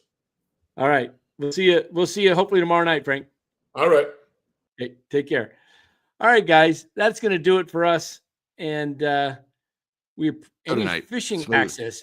Actually, I had right across the street from my house was the river. Let me see if I can show you a picture. I'll show you a little picture here. Is that in Idaho, or are you talking more like the Truckee River up at Tahoe? No, Idaho. Oh, Idaho. Okay. I've only been to Idaho once, Coeur d'Alene or whatever. Oh, that was a few hours north of me. All right. I had to fly into Washington State and drive. Where's my cat? Oh, I got to go a little further. Thank you, senior softball. That's right. Bear down. Where's the end of my cabin? Okay, here we go. See if I can find. All right. Hey, senior softball. When I went to U of A, I went to school. We had a guy named Little Kenny Lofton. He still was the only guy to play in 4 different teams, was in baseball playoffs. He played in our basketball team. We had a guy named Steve Kerr play on the hoop team. Sean Elliott, Tom Tolbert, Craig McMillan. My brother knows Craig McMillan real well. Yeah, the coach. And then, oh, by the way, Dan, did you make an announcement that one of our people that was on NorCal is now back at Cal as a football coach? Oh, Ron Rivera. That's correct. Yeah, Ron Rivera. He's kind of like the GM of the. It's kind of like schools are now. He's kind of overseeing the everything, right? Yep. That's pretty cool. Yeah, Tolbert was there. Tolbert was there. In fact, the biggest first real big basketball game Timmy Hardaway played for. He went to UTEP, University of Texas, El Paso, and back when they had March Madness, you had pods. So Arizona, since we would fill up the place, they would have regionals there, and UTEP beat us. Timmy, I think, had like 42 against us, and we lost. But that was sort of the last big game we lost when I went to U of A. So, yep, McMillan went to Cloverdale High in NorCal, still coaches. And senior softball, you played against Teddy Bruschi. Yeah, he was a little after me. He was part of the Desert Swarm defense. Oh, that's right. Yeah. Yeah. Here's my cabin. That's my garage right there. See, there's the river right over the fence. That was the Beautiful. fishing. Yeah, that's the doghouse. See the doghouse over there? Yeah, that's awesome. Yeah. What a log cabin. Beautiful. That's the cabin. And someone was still working. I was always having stuff worked on there. But yeah, up on that hill, I still own property up on top up there. But there you go. Yeah, that's just the garage, like I say. Yeah, look at the doghouse, man. Buster had a great. See that? Put back. Look at that. That's awesome. That was a Speaking nice, of dogs, how is the birthday boy doing? Is he better? Bo? Bo? Bo's doing okay, but we'll right. yeah, he's doing good. Senior, where was that? That was in Idaho, up in Clearwater, Idaho. And that was the South Fork. I'm trying to remember the name of the river that was right there. It was a big fishing spot, literally right across the street. If I would have kept that house, I could have rented it out during fishing season like crazy. People come from all over for, the fish in that river.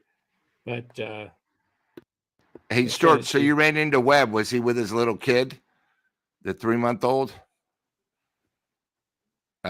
Stuart says he ran into Webb in Rockland during the off season. Look at that doghouse. Dogs have it made. And then they went to the doggy door. Yeah. Oh, I see. It's connected to the doggy door. Awesome. Yeah, I got volume on it. Nice and warm in here. Look at. I had a red light. I kept it warm in there. Oh yeah, there you go. Hey, look at that! Look at the champ. Gene in here. The door's insulated too. Okay. You want your treats? That was. Oh. That one's Faith. Okay, Buster. Look at Buster. Look at the eyes. It's dark there. I can't even. Time for a night, Yeah. guys. Come on. Oh, you had 2 dogs there. It looked like. Yeah, I had 2. Go into our doghouse. That was heated in there. I had it. Nice. I mean, I had a red light and then I had that. Into our doghouse. Ooh, it's nice and warm in here. Yeah, I used to go out there, man. You could literally have slept there. I mean, even when it was 0, we had a couple negative nights, but I wanted to make sure my dogs were, warm. Alive the next morning. Well, when you went in there, it was probably 50 plus degrees in there, 60 maybe. Yeah, so, Dan, we got 28 games left in the season. It's going to go down to the wire. It'll make it dramatic. It is. It's coming down to the wire. How unbelievable would it be for the final spot in the last game or something, 43, and somehow the Warriors knock Sacramento out or Sacramento knocks the Warriors out?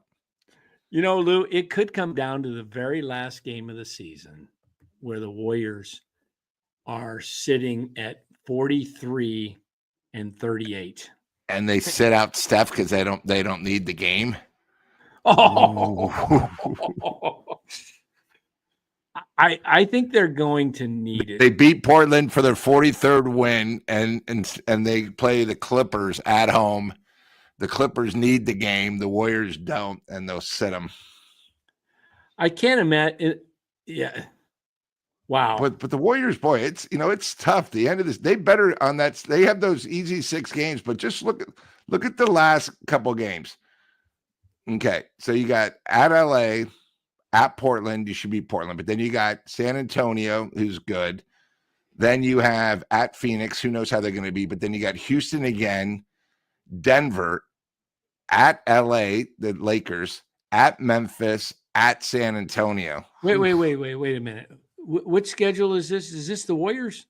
Yeah, the Warriors' last 7 games.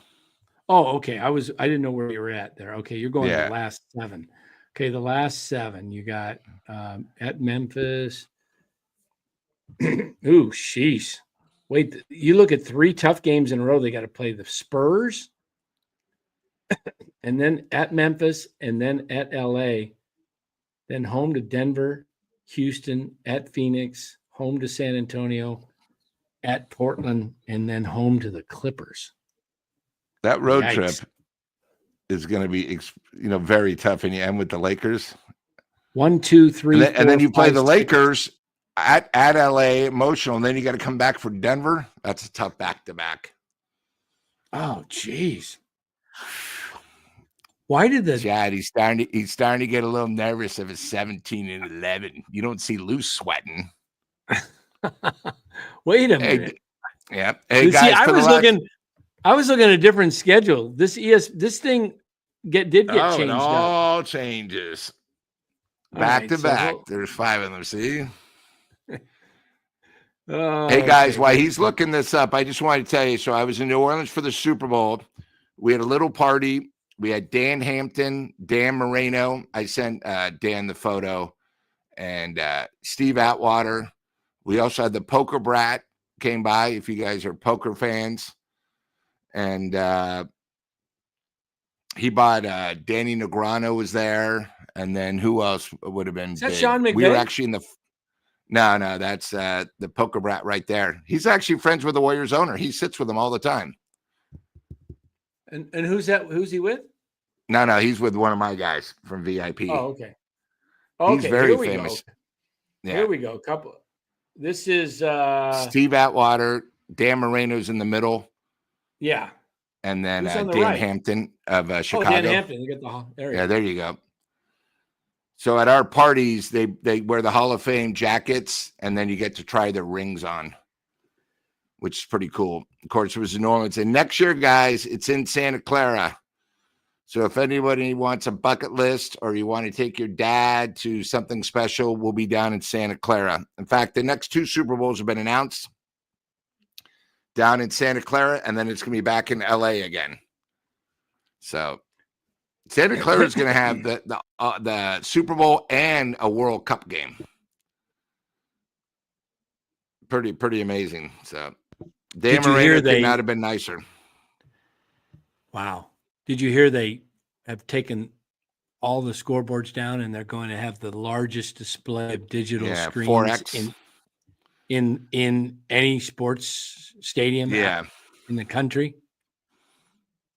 That's nice. Do you know what that means for season ticket holders? You're paying for it. I saw something the other day with Brian Murphy talking to the mayor of San Francisco about bringing the Niners back to San Francisco. Would he ever consider it? Well, Santa Clara's got a lease for another 25 years or something on that. Well, it was a 40-year lease. Yeah. I think San Francisco doesn't deserve a team. Larry's got so many problems. We got problems with the homeless. Half of downtown San Francisco, half the downtown is still empty. People are leaving. They're not coming. I mean, we have 15 Walgreens closing right now. Within the next 3 years, we're not going to have any Walgreens left. I mean, what are you supposed to do if you're a senior citizen? You need something. And then, I don't even want to talk about it, but just some of the people that are leaders are just not that smart because they're never wrong. Whoa. That's why they're not smart. Whoa, check this out. I'm reading the chat here. I didn't see it earlier. I was looking at the schedule. I heard about that whole thing with Logan Webb with the fentanyl. His cousin died. You heard about that, right? Yeah. He went to trial, and Webb's cousin, it was his cousin that died. And look what Kitchen Handy says here. Yeah, my friend is the one that got a guilty verdict on the murder trial for fentanyl poisoning. Whoa. I guess big money in fentanyl, huh? That's the biggest problem with our border. Besides criminals, there's been more fentanyl killing people. And, I feel horrible for some of these kids that get addicted and they die. I mean, it's not the parents' faults. It's just pure pressure these days. It's awful. What you think of this thing tonight? Bregman signing with the Red Sox. So what I understood, and I didn't see the whole contract, it was so much per year, but it's only a 3-year deal, but he has opt-outs after the first and second year. It's like Chapman's deal. Yeah, it was but like they get Chapman more up front. He gets So he gets $40 million a year AV, but he could, if he doesn't like it, they can leave. And that helps Boston. I mean, that shows you how tough this East is going to be. I just want to see what the actual. Yeah, Anthony, both borders. I agree, but I'm just saying that it's people just think it's Trump being bad about this. It's he's trying to close the borders because of all the fake fentanyl. I mean, it's I think 96% of all deaths aren't even the real fentanyl. It's all the synthetic stuff that kills you. It's bad. Pure pressure. The chat, we're lucky we're who we are and our age now, because it's hard to live as a teenager. Pure pressure, bullying, everything. Wow, look at the Tigers. People never look back. Yep. The Tigers offered Alex Bregman a 6-year, $171.5 million contract. That's Scott Harris. Why the Giants don't go after anybody? It's just wow. So he could have had 6 years, 171. That's 20 million more than Chapman got. But it looks like Bregman's going to play second base for Boston. Remember, that's what we were hoping for. Even though the Red Sox have top prospect Christian Campbell coming, they saw Bregman having enough of an impact that they offered $40 million a year with deferrals to make the deal happen, according to Jeff Passan. See, winning teams, they just go out and get guys. They don't worry about, well, we don't want to block so-and-so. Yeah. You're blocking something for you don't know if it even happens. There's no guarantee there's no guarantee that Eldridge, what happens if he gets, God forbid, has an injury or something and he misses a year or something? You just get the guys and then figure out your abundance of players later. Never say, oh, well, we can't draft that guy because we got this guy waiting. Yeah, Dan, I didn't want someone like Linda Carter to date her. Why would I want her? This other girl, Selena Gomez, I knew she'd get me. It's like, it's the same thing. It's like people date. No, I don't want to go after this. Let me tell you something. With the Giants, you see there's no excitement about spring training. All you hear is the same stories. It's different with Buster in charge. The same BS. Nothing's different about our team. Nothing. All I know is we have 28 million sitting there that we're not going to either use or we're going to use in case there's an injury. Giants might as well sign, Mark Canna, another, crumb. That's all we ever do is buy crumbs. We're so cheap. It's pathetic. Yeah. So we all hear Eldridge killing me. Eldridge is not going to be a stud because he's in the Giants program. Something will happen. The Giants are cursed. Giants have not had, if you take out Buster, this guy is more like Buster, Chili Davis, Jack Clark, Will Clark, all combined. And, there's so much pressure on a young kid. You love how Bob Nightingale broke the news. Wasn't that great, Eric? I actually retweeted it. Not retweeted it. I made a comment on it. Bob Nightingale. Here's his, where was it? His original post.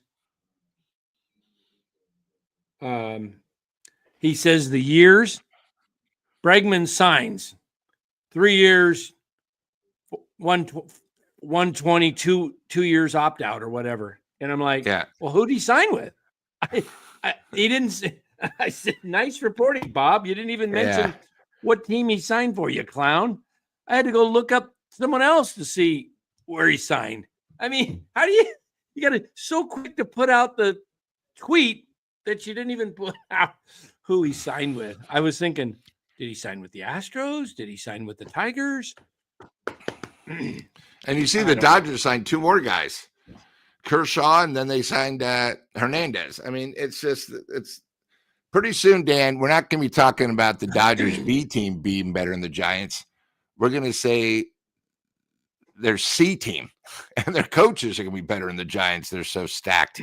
Oh, we know the problem. What's happened with the Giants? Oh, he sold his soul in Game 7 of Senior. 2014. There it is. He made a deal with the devil in Game 7. The Giants win tonight. I will never ask for them to win again. Never again. Oh, my goodness. Do you remember who we beat in 2014? A lot of people forget. How can you forget? It's everybody, all Giants fans, all NorCal Sports Network followers know who that is. Come on. We all knew they. And look at, and 10 years later, who's got a better future? Yeah, we all know it was the Chiefs, right? The Kansas City Chiefs. The Chiefs. The Royals. Yeah. Yeah, we got. Yeah, we actually that was kind of nice. But you know what's amazing? And you don't see this that often. The Royals came back next year and won it all. After they beat us. Usually a team that loses. Yep. So it's because they won with their bullpen and their starting pitching. And who lost in? And then that was the 15 that they beat the Mets. Yeah. In 16, we had the Cubs against, was that the Indians or Braves? Oh no, not Braves. Cubs Indians, was it in 16? When the Cubs won. Yeah. It's Indians, right? Yeah. And then 17 was the Dodgers Astros. Yeah, the 18 was the scandal. Yeah. 18 was Dodgers Red Sox. 19 was Nationals. And who the heck did the Nationals play in 19? Oh, God, it was 5 years ago, so long ago. They they won. Yeah. Nationals. Was it Cleveland? Why am I drawing a blank? Houston. Wasn't it? Houston again. Yeah. Houston. Yeah. And then 2020, who cares? That was what the Dodgers. And who'd they play? Tampa Bay. Oh, Tampa Bay. Tampa Bay. I could forget Blake Snell dealing, and then the manager pulls him. Okay, 21 was the Braves. And the Astros again. Yeah. Braves won that. 22. 22. Why am I drawing them? Astros again in Philly. No. Yeah. Remember the Astros won what? We're in the World Series 3 in 4 years and won 2 in a row. No, they didn't win 2 in a row. The Braves won in 21. Phillies in 22 over the Astros, right? Yeah. 23 was Texas over the Diamondbacks, and then last year, correct, Dodgers Yankees. Correct. I wouldn't be surprised to see the Yankees come back this year.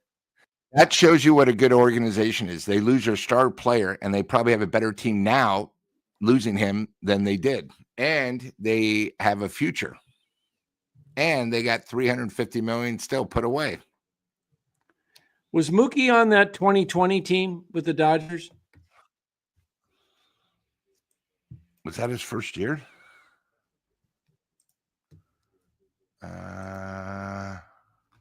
He got one with the Red Sox in 18. Taylor's, Justin Turner, Seager. Did he come in 21? Mookie Betts was on that. On the 2020 team? Yep. I mean, look at their position players. They had Barnes, Bellinger, Betts, Kiki Hernandez, Muncy, Jock Peterson, Pollock, Seager, Will Smith, Chris Taylor. God, those guys were there forever. Oh, good to see. Unbelievable. Mookie will soon have more rings than the Giants in their entire history in California. Well, Mookie's got 2, right? He's got one from the Red Sox in 18, and he's got one last year. He's got 2, the 2020 and we don't. last That's year. that. Yeah, I know, but still, that ring was not made out of anything. That was plastic. Listen, LA will take anything they want. They won the in-game tournament last year. Damn it! Oh, and yeah. the Do we pennant's have still a up. picture? I can't believe that. I can't believe In-game. They had a big ceremony. A storied franchise LeBron. like the Lakers brought the in-game that they will never. And they got win it right again. next to the world champions. Yes, they will never win it again. Yeah, we don't count 2020, guys. In-game. We don't count the 2020 World Series. We don't count the NBA title in a freaking bubble. Yeah. And guys, with Houston down this year, do not count out Texas being back, winning the West every other year. Bochy. Yeah. Hey, Lou, did you have a cardboard cutout in 2020 of yourself? I actually gave it to a client. So I asked him, he was a good client. I said, hey, I got 4 cardboard cutouts. Would you like your family? Give me 4 photos. And they were there every game. Well, 81 of them. In my seats. I think the funniest thing, I didn't pay for mine. Did they charge us? I can't remember. Yeah, they charged. Was it $100 for the year or something? I can't remember what that sounds like the Giants. Pay. Like I'm going to be underneath the overhang. I was in the. I'm like, what are they going to show me? I'm sitting up there like I'm, weekend at Bernie's. I think the funniest thing to me was Alex Dickerson out in left field after he finished each inning, or if he got a ground ball that came to him, a foul ball, take it, try to throw it, fire it at him. He was always picking a target and trying to fire it and knock it right in the face. Oh yeah, and another prime example of a class act that we got. A guy half crippled him. We put him in the outfield, and then we got rid of him once he was good again. Yes. Yeah. Well, that's it. All right, guys. Well, listen, tomorrow we'll be back after the big Houston game. It's good to be back. And, one of these nights we'll do one of the things me and Dan want to do. Just think about this in the chat. Your most exciting event you've been to, like Kentucky Derby, Breeders' Cup, something, Super Bowl, since I just got back.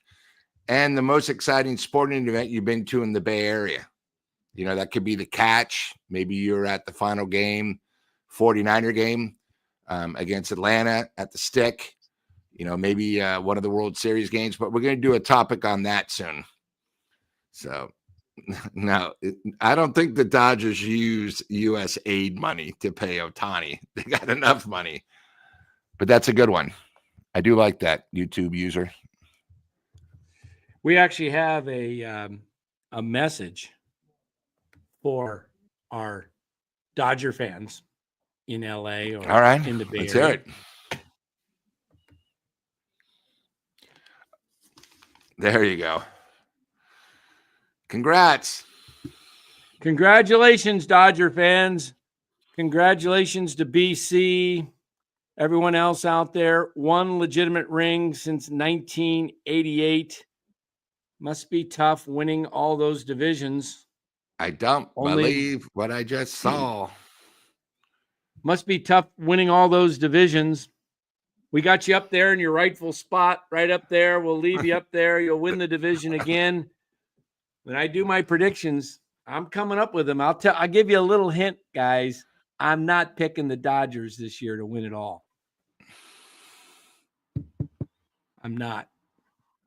They'll be the first National League team since the Big Red Machine to win consecutive World Series, 1975-76. Hasn't been done since then. Last American League team to do it, the Yankees, 98, 9, and 2003. They almost had 4. They were barely. They should have won the 2001, but they lost in Game 7. Arizona. So, yep. But Dodger fans, we love having you here. We will. You will enjoy your regular season as you romp to your umpteenth title. And I got them winning about 109, 110. Boy, I don't think they're going to. They could win 120, but I think they'll just. And their stadium is still not close. God, are they going to get this thing done in the next 2 months? You go on YouTube, you can see it. There's still a lot of work to be done. And it's going to be raining this weekend, so it's probably going to be delayed. Oh, yeah. You just let's send one of those little. Yeah, wouldn't that be funny? Dodger Stadium isn't ready until like May. They got to play. Where would they play? They make a deal with Angel Stadium? Cerritos College, maybe? Yeah, I'm trying to think down there. USC's not big enough. UCLA only holds 10. USC holds 17. Maybe they have to play in the Coliseum like they did when they first came here. That would be great. Hey, it never rains in Southern California. They're getting 3 more days where they're not going to be able to do it. But you got to remember, and what's funny is their opening game really isn't in LA. They're playing in Tokyo to help Ohtani out. They're playing against the Chicago Cubs. Wouldn't be a shame if there was a little fault that ran underneath Dodger Stadium that only affected the stadium. Just kind of that's trying to be redone. just the stadium, or Yep. Hey, leave the stadium in place. Just tear apart their parking lot. I don't want to see any. No. I don't want no big earthquakes in California, man. I got friends obviously and family in Northern Cal, but I got a lot of friends in Southern California still too. I got to remember I lived down there from 1982 to 95. MF, that is a big negative. MF, that is a big negative. Can the Giants get back to their glory days? No chance. Not in a while. They're not doing it right, Lou. They're not breaking it down. No, they're not tearing it down. They're going to hang on to Logan Webb until his arm falls off and has no value. Busters. Between hearing Busters in charge and Robert Rothberg saying that we have the best pitching staff, give them time. We bought in a veteran who's 48 years old. And I believe in Eldridge. Just something will go wrong. Because as I said about a month ago, Robert made 15 predictions last year. He was right on 0. Not one prediction. So until his predictions start coming through, I think the Giants just aren't as good as these other teams. And this year's schedule is brutal. And as Dan pointed out, the over and under last year was 83.5. It's 79. And like I keep predicting, by May 1st, the Giants are going to be like probably 15-30, and they're already going to be 25 out. This is very true. Dodger Stadium is a dump. They do got Dodger hot dogs that are still pretty good. Dodger dogs. Dodger dog. Yeah. Welcome to Dodger baseball. Yeah. I'll tell you one other thing, Lou, when it comes to yes, sir. The Giants.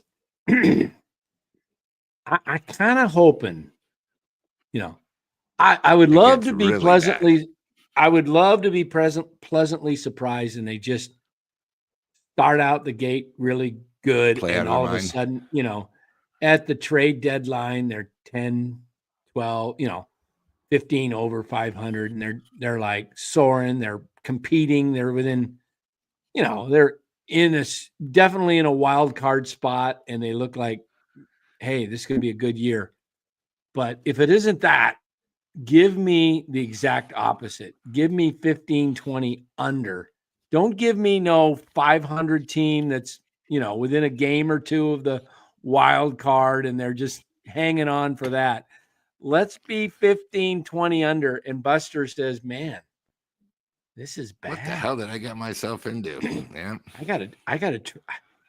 there's only one way out of this to get, and I got to do a complete rebuild. I got to trade. Who's my assets that are on this big club I can sell? Oh, let's see. Logan Webb, he can bring in the haul. He's signed for 3.5 more years. Hey, you know what? Chapman's still signed for 5.5 more years. I can get him to waive his no trade contract and get him into a World Series contender. And same with Willie Adames. All of a sudden, the Giants pull off 3 guys that they trade, and they bring back like 10 prospects, and they play the youth that are all top 100 prospects. Yeah, or several of them. Because look, Matt Chapman, very valuable on a really good team, on a team that can hit. That's what a team to beat the Dodgers might need. Oh yeah, could you? Imagine trading them to the Dodgers. They would be, unstoppable. Or a team that's close to them, like say Arizona. Arizona is like 3 behind. They need a bat. They need a leadership. They need defense at third. Yeah, Arizona. We'll see. Yeah, that would be kind of cool. All right, guys, this is a long show tonight. We went 2 hours. I never planned to go on, especially if I've been coughing like crazy. I've been muting myself. Yeah. So, all right, guys, we'll do it again tomorrow. And thank you, chat. It's good to be back. I miss you. It's good to be back. Do we have the music and the band's ready to play? Let's see if the band is let's ready. Go. How was the Grammys for the band? They are okay. They enjoyed performing at the Grammys. Now they're back. Well, you know what? They didn't get an invite this time. All right. Well, they had a little time off then. Hey, let me ask you guys this. Just a quick little music. I was watching this the other night, and my wife's from the Philippines, and I'm very, very fond of the Filipino culture. All right. So tell me, who's the better singer of Journey, Steve Perry or Arnel? Oh my God. Pineda? This is the dumbest question you may have ever asked. I know it's going to. I'm going to vote Steve Perry. I know how big he was, Arnel, and I think he's great for the Philippines and how he got discovered. But Steve Perry's voice, his leadership, he's probably one of the top 5 or 10 frontmen of all time. Yeah, they put a side by side. They put a side by side, and it's really not comparable. Steve Perry's voice is incredible. No, that's like saying who's a better band. Led Zeppelin, who's probably one of the top 2 bands of all time, and like Nickelback. Like what? What are you kidding me? I've seen Journey probably 30 times. I've seen they're going to be with Steve Perry, and I've seen him 8 with Arnel, and then 2 with another singer. How'd you like it with Arnel? Steve Perry. How'd you like it? He was all right. It just wasn't the same because Steve was like probably at 11. Arnel's like about an 8, 8.5. I mean, he's still good, but he's not Steve. There was some rumors that Steve might be coming back. Have you heard that? Well, originally the way Arnel came in is they had a song, they had an album out, and the big hit was When a Man Loves a Woman. It was their only Grammy nominee they ever got. But he went to Hawaii to get in shape, being a lead singer, Steve Perry, and he hurt himself and had to get an artificial hip. And when you get a hip, it takes time, when your lead singer going back and forth, and he goes, "Hey guys, we got a great album. Can you guys wait 6 months?" And who got an artificial hip? Steve Perry? Steve Perry had to get a hip replacement. Wow. So the band said, "No, we're going on without him." And they got Steve Algeri, who they said now has come back saying that he mouthed everything. It wasn't in his voice. It was a big racket. And then they got another guy. Was it Steve Howe or somebody who was good, but he wasn't good. And then, they found Arnel on YouTube. In fact, in the Philippines. And they called him and said, "Hey, we want you to fly out." And he says, Yeah, right. You're not, Jonathan Cain or anyone. Who is this bozo calling me? And they had to call him 3 times. Finally, they got him. And they go, we got a plane ticket for you. We want you to fly out. And he goes, dude, you guys are idiots. Like, what do you think? LA's right around the corner. Philippines and San Francisco is far. And he went to the airport, got it. And after the 3rd song, they said, hey, would you be interested? And, the rest is history. And there's a great documentary. I'm not taking anything away from him. He's incredible. But Steve Perry was that good. Yeah, Steve Perry was Philip, awesome. there's it's like the Rock and Roll Hall of Shame today gave another 18 bands and only one is rock and roll. I mean, what is it? Rock and Roll Hall of Shame is a joke. Oh, hey, were you at the Superdome at the game, or were you watching it? No, we were right across the street at the Holiday Inn in the Fox Hotel, okay. but I didn't go to the game. I didn't go last year with the Niners either. Yeah, but 2 of my guys did. 2 of my guys. I was wondering what you thought of the halftime show if you were in it, watched it. I mean, I watched it and I couldn't even understand any of the lyrics. I didn't understand anything. Yeah. And how was that guy? He won 8 Grammys. That's the thing about music. He won 8 Grammys. He's the best rap artist of all time. And it was the worst show. Speaking of the Grammys, how what's her name? Queen Bee won country. Now they say that Jay-Z paid for it. He paid for all the hits and everything, And then the other thing is, hey, I got nothing against rap. There are some songs I like, but this is 3 straight years. Enough is enough with the Super Bowl. When it comes to Santa Clara, go back old school. Anyone but Metallica. Since you already had Metallica do the show at what was it, Pac Bell back then when they had the Super Bowl, get something fresh. They got to do, right now, rap is not big anymore. It's all about country. And then maybe, some of the old arena rocks. Get something good for a halftime show. I mean, they've actually had 4 straight years. I didn't really consider The Weeknd as a rap, but, you had the rap down in L.A. where, Drake and Snoop Dogg and I forgot who's the best on. halftime show ever? Was it Michael Jackson? Probably two. Michael Jackson was good. Prince was incredible in the rain. Yeah. He was good. Michael was good. The Who was really good.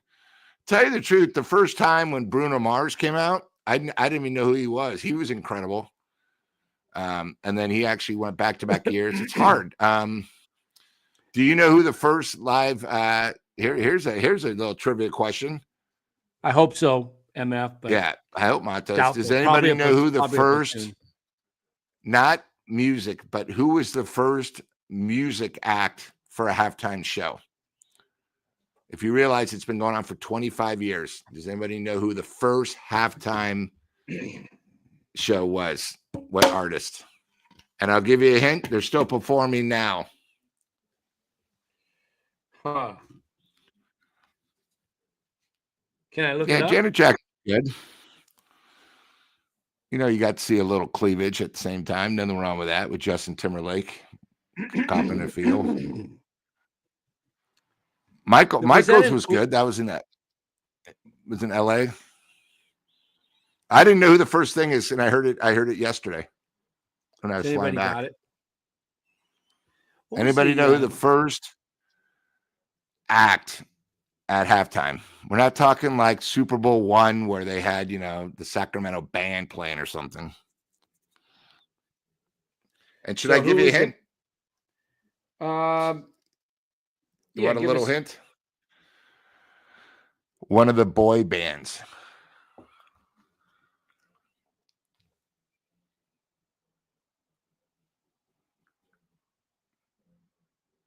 Oh, it was a boy band.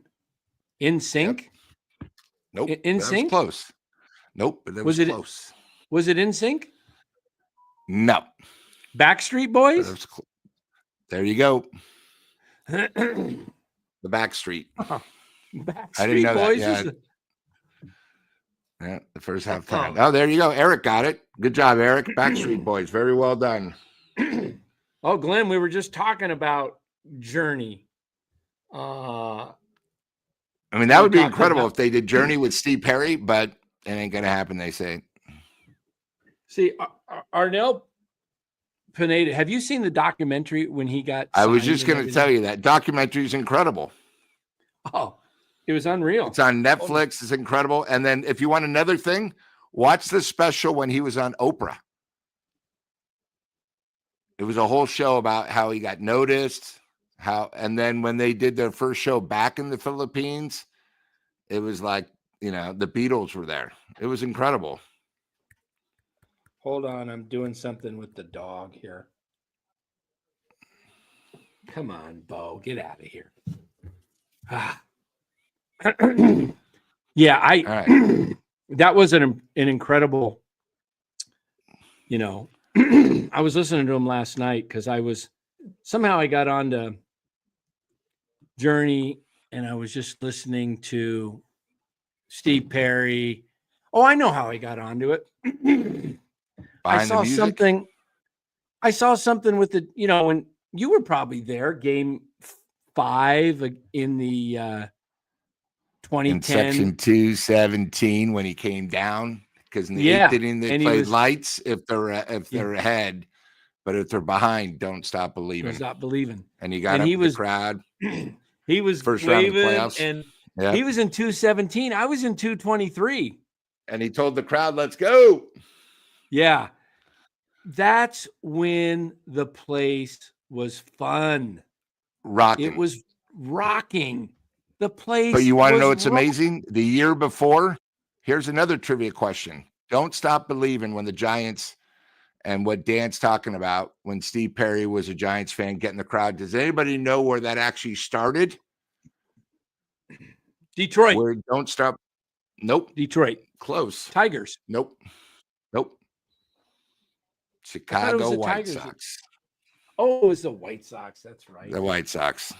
The 05 White Sox. That's right. When it all started. They used that as the rally. People forget the White Sox actually were good ones. This was, yes. How many lead singers has Journey used? 3 or 4? Well, Steve Perry wasn't the original lead singer. It was Greg Raleigh, who formerly was with Santana. And then him and Neil Schon became Journey. But Greg Raleigh was original. Then Steve Perry. Then Steve Algary. And then before they got... Neil Schon is now 70. He started 13 years old with Santana. 13. Did you say Ross Valerie? Yeah, Greg Raleigh's 77 now. Yeah, Ross Valley is the bassist. Wow, Steve Perry is 76. Man, he's old. Dang. You got to remember, they did Day on the Greens, 50 years ago. Arnell's only 57. And Dan, do you remember they had the BAMIs Award, the Bay Area Award show? Steve Perry, that was one of his first. Kyle says, this is live. No, Kyle, it's Memorex. It's Memorex. One of the greatest commercials of all time. Is it live or is it Memorex? Ella Fitzgerald? In front of his TV. Remember? The guy sitting in front of the TV. I can't even do it. Wind's blowing. Yeah. I'm going to start coughing like crazy. No, gosh. Yeah, I don't know. We all missed the 210 Giants. Yeah, the 10, 12. That whole era, that was just awesome. Lincecum in 09. Matt Cain's perfect game against Houston. 12, yeah. Timmy. Is Timmy the only guy to ever no-hit the same team? When I think about it, remember he no-hit San Diego twice. Yeah, he did. I don't know. I wonder if Nolan Ryan's, how many, he had 7 no-hitters. Yeah. Yeah, did he? Now, I want to get back on this band thing again. All right. Because give me your top 5 all-time bands. Overall or live who I've seen? Just overall, not live. I know you've seen a lot. All right. Well, I'm not a big Beatles fan, so I'm not even going to include them in the top 5. Oh, really? Okay. I'm surprised. I was going to put them one. Tell you the truth, I think the Paul McCartney solo is much better than the Beatles. I was just never a huge fan.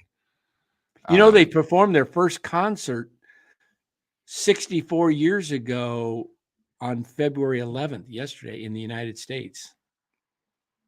Where was it at? I know they I don't played know the where it Cow was Palace at. like 4 times. I don't know where it was at, but it was the first one. I saw it on Twitter. Well, to tell you the truth, probably the best. See, it's really tough, boy. Top 5. I mean, I think one of the top 5 artists of all time, probably half the chat's never even heard of. But if you're going to do that, because a lot of music came from the blues, would be Muddy Waters. He was the first, one of the best guitarists. I think, either like Muddy Waters or Chuck Berry are so underrated. It's incredible. But for Muddy bands, Waters? Or are you talking about Moody Blues or Muddy Waters? You said no, blues? No, blues, the blues itself. Oh, the blues Like the Rolling style. Stones. Okay. The Rolling Stones was actually a song that Muddy Waters performed, and the Rolling Stones took that name. But I think the top 5 bands of all time, I would say Zeppelin, number 1, Stones, 2.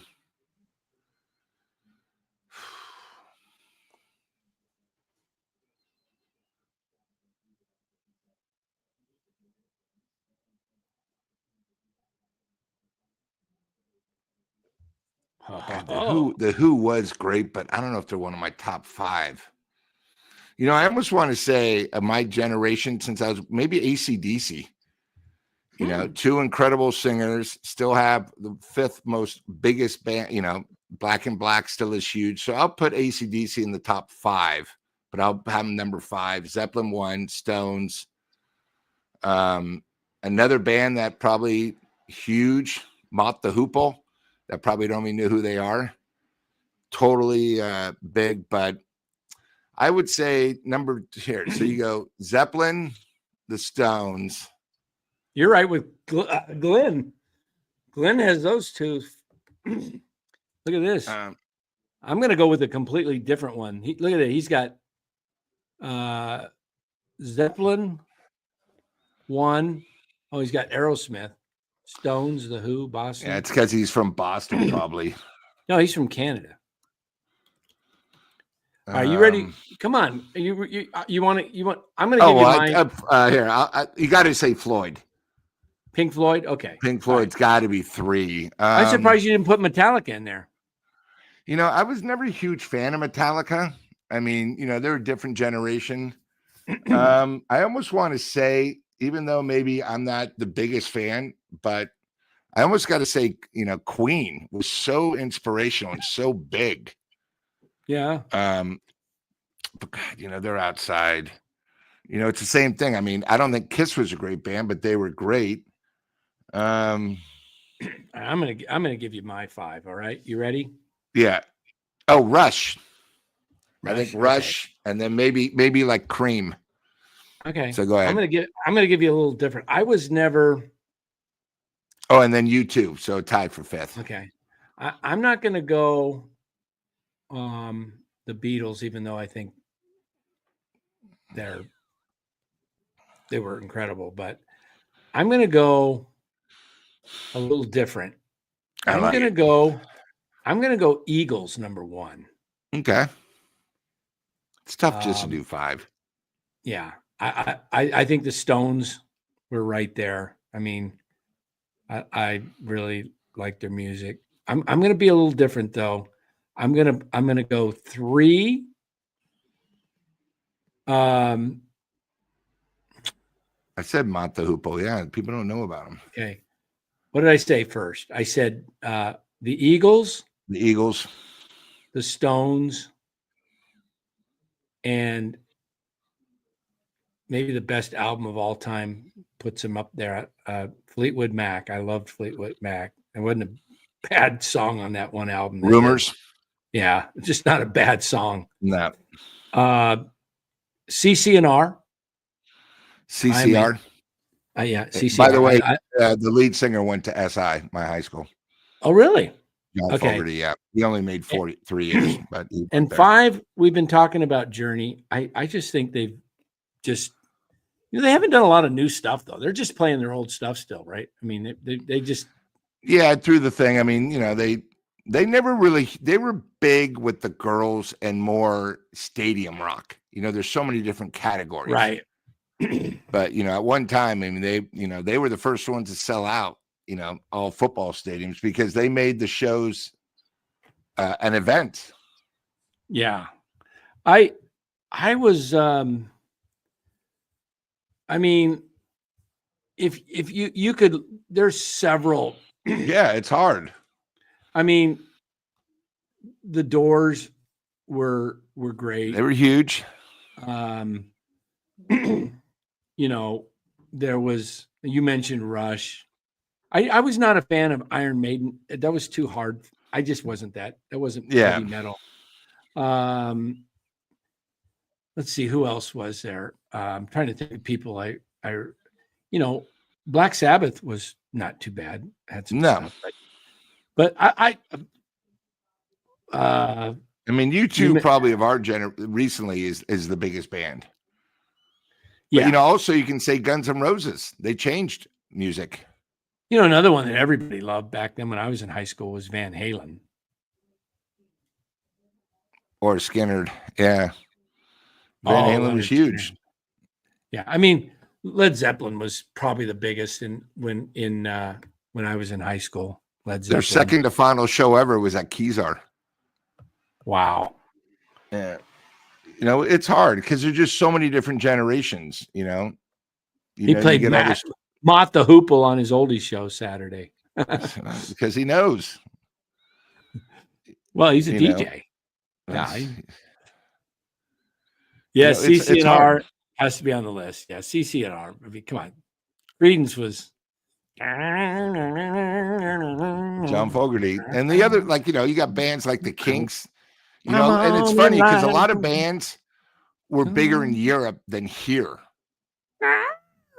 Yeah, I just yeah. Creedence just had a sound to them. They just had a really unique, distinct sound to them. It's like, come on. I mean even their soft stuff was great. In the early 80s, the biggest band by far was the Police. The Police were so huge. What reminds me of the Police? I was in high school. Yeah. It's my sophomore or junior year. I hated algebra. I hated math. That I said, I used to be this kid that said, what the hell am I going to do with algebra when I grow up? And you know what? To my delight, I've not been wrong. I have never been in a situation in my life, Lou, where I've had to come up with algebra to figure something out. Now, I get it if you're going to be more of an engineer or you're going to But basic math is not algebra. Exactly. I'm really good at basic math. I can whiz off numbers like that. But, pi squared, blah, blah, blah. So we'd be in class, and I had this teacher, God bless Jim May. He's rest in peace, Jim May, wherever you're at. But Jim May was a lefty, and Jim May had a spinal injury. And so he would be on the board like this. Bending over the whole time? He would be writing on the board, but he couldn't. And if he had, like normally to be writing, someone saying he'd go like this, right? Turn around and look. But Jim had. He was at one of those. So Jim May could not move without having to do a 360 almost. He had to completely spin around. So when I was bored in class and I brought my little tape recorder, the Panasonic. Of course. And I had the tape in and I had the song queued up. Roxanne. Okay, the Police and 48 Hours. Yeah, since we're talking about the Police. And he'd be playing, and all of a sudden I'd hit play and he's drawn up on, something on math, and I'd be hitting Roxanne, you don't have to turn on the red light. Yeah. And I still got an A in the class because Can you Oh believe it? God, Because crazy. Jim, not Jim because I May. didn't know math, but because he was such a nice guy, and I went after him, talked to him, and would I Yeah, feel I actually feel pretty bad that I did that to this day because he was a nice man. it's hard. That we'll have to talk about that. I mean, I was very lucky in high school. I had 2 teachers that really liked me. They always encouraged me. They were always, when I played at SI, they'd always come by and say, "God, Lou, great game." And I go, "Yeah, but we lost." "Yeah, but you played well." "Well, it doesn't matter. We lost." "I know, but you played well. You're really improving, just like, your class." "All right, well, thanks." Didn't really do anything. Yeah. What was your radio station list growing up in San Francisco? Was it So we KFRC? had 2 rock stations. One was KMEL, which now is KMEL, wrapped yeah. up, but KMEL was big, 1061, KSAN 98.5 FM. Yeah. But what was KFRC big when you were growing up? With Dr. Don Rose. Dr. Don No, Rose. they that wasn't really big because they didn't play music, like the music. I was born and raised on. I went to my first concert when I was 12. And Really? I'll never forget it. It was in Reno because we would always spend the summer up there at the Reno Continental Coliseum. And it was Johnny Van Zant that wound up becoming the lead singer of Leonard Skinner after the crash. And then UFO and Blue Oyster Cult was the headliner. And there was 9,800 fans there. I'd never been to a rock concert before. There was more dope. I was on the general admission on the floor because I had 2 older brothers. And if you want to be a man, we got to get up by the stage. There was so much marijuana inside, I could barely breathe.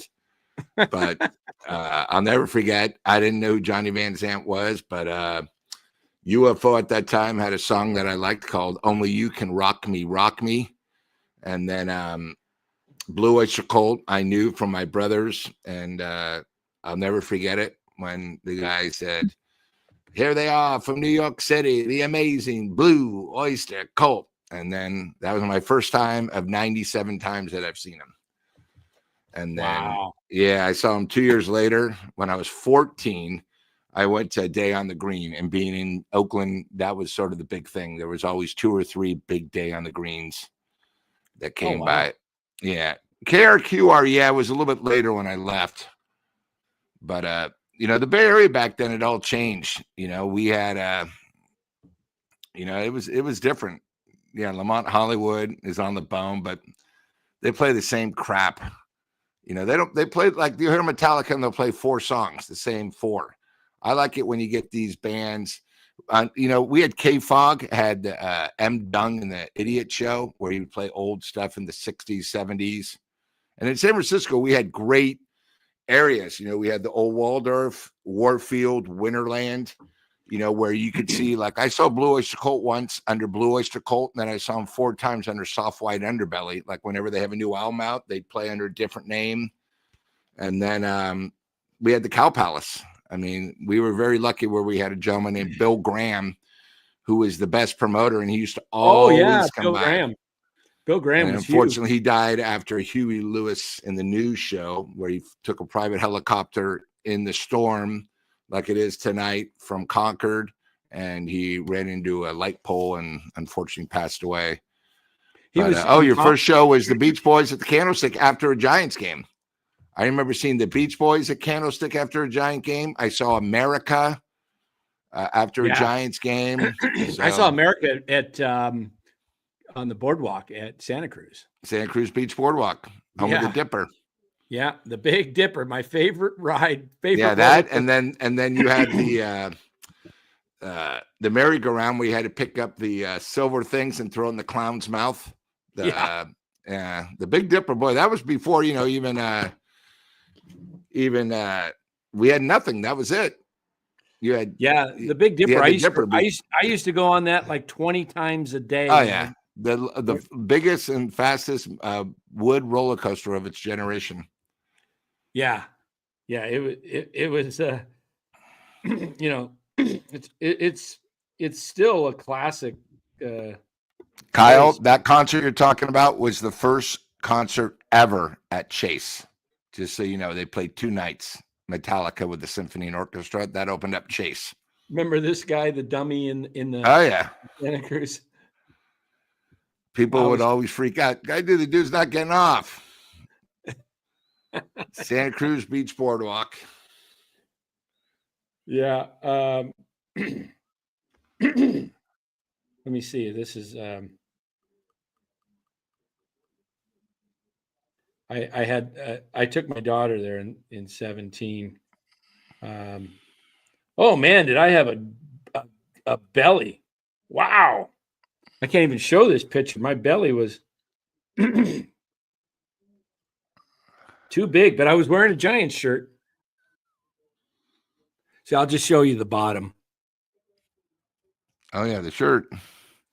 Yeah, that's my baby girl there, Emma. For Orange Friday. By the way, Dan, when I was visiting, when I was on the road for work in New Orleans, I did notice you commented on the Giants again, using the same slogan for the 3rd year. Because they have no budget to change. I did see that. Giants baseball. Nothing like it. Nothing like it. No. Come on. Yeah. So, yeah, this guy cracked me up there at Santa Cruz. Just driving up there. But anyway, I don't know. Glenn was at opening night show at Chase. Who was there? That was Metallica. Oh, okay. Yeah. Wow. I go to probably about 30. Oh, he's talking about at the arena. Yeah, Chase Arena. Yeah. That's right. They were the opening act. They were the opening night of and Chase. They were also. Right. I was getting sick of them, to tell you the truth. They were there, and then they were the Friday night concert before the Super Bowl at what would it have been back then? Pac Bell? No, the Super Bowl? No, when the Super Bowl was here, they had a concert on Friday night. Oh, in 07, that was Pac Bell. No, that was 15, the Super Bowl. When was the Super Bowl? 2015. Oh, yeah, 10 years ago. It hasn't been Oracle for 10 years, has it? No.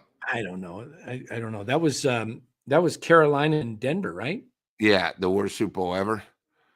Yeah. I don't know. I'm trying to think what the ballpark was called then. SBC? No. Pac Bell? No. Well, whatever. Yeah, Metallica did a concert there. I was just sort of, just Metallica out. Wow. So I mean, I saw Metallica at the Stone after they a couple of members were in a group called Monolith. 2 of the members went to and they formed Metallica when they moved up from LA to San Francisco, because that's where LA was more of the hair stuff. Speed metal was San Francisco, and that's why they moved up here. If I asked you to name this is interesting because I think this might be the top. What would you say is if you had one song that was just the top song of all time? What would you put?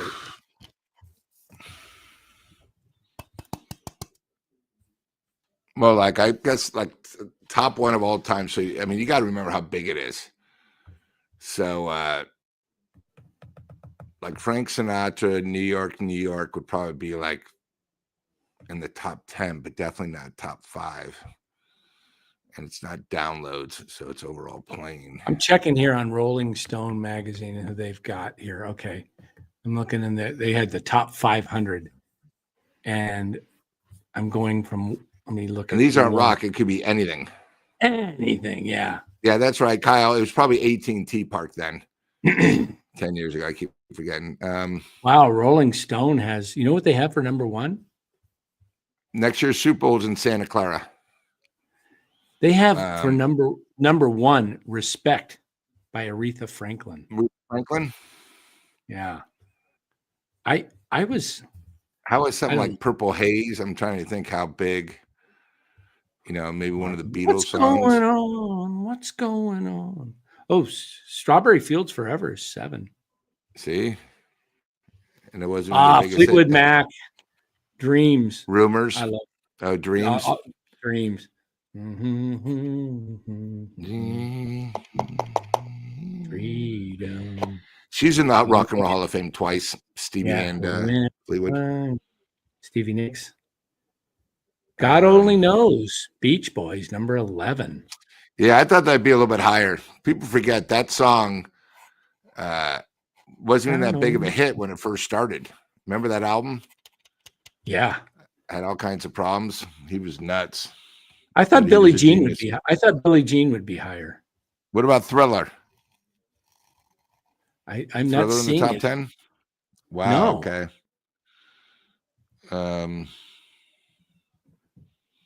Fame, David Bowie. I'm trying to think of some, worldwide.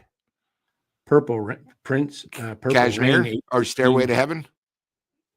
Now, why wouldn't that be in there? Well, I don't know. I'm asking you. I'm trying to think It's of not. two huge hits. And this is Rolling Stone. I don't know how they rated it. Miss You, Stones. No. Man, how did they rate this? I wonder. I should have read this because I don't even see Bob Dylan's 4 Like a Rolling Stone. Oh. How does it feel? They said that movie's pretty good. I haven't seen it yet. I'm looking at Who'll Stop the Rain? CCR, your buddy. Yeah, I don't see them in there. You must be reading the chat. I'm not looking at the chat. I'm just going through this list. David Bowie Heroes 23. Nothing by The Clash, huh?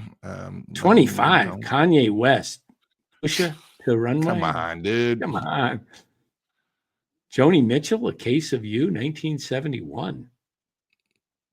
Bruce Springsteen, Born to Run. Born to Run, yeah, I could see that.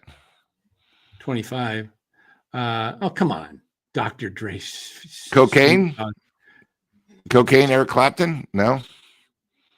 I'm just going through here. This is crazy. The Rolling Stones, it can't get no satisfaction. 31.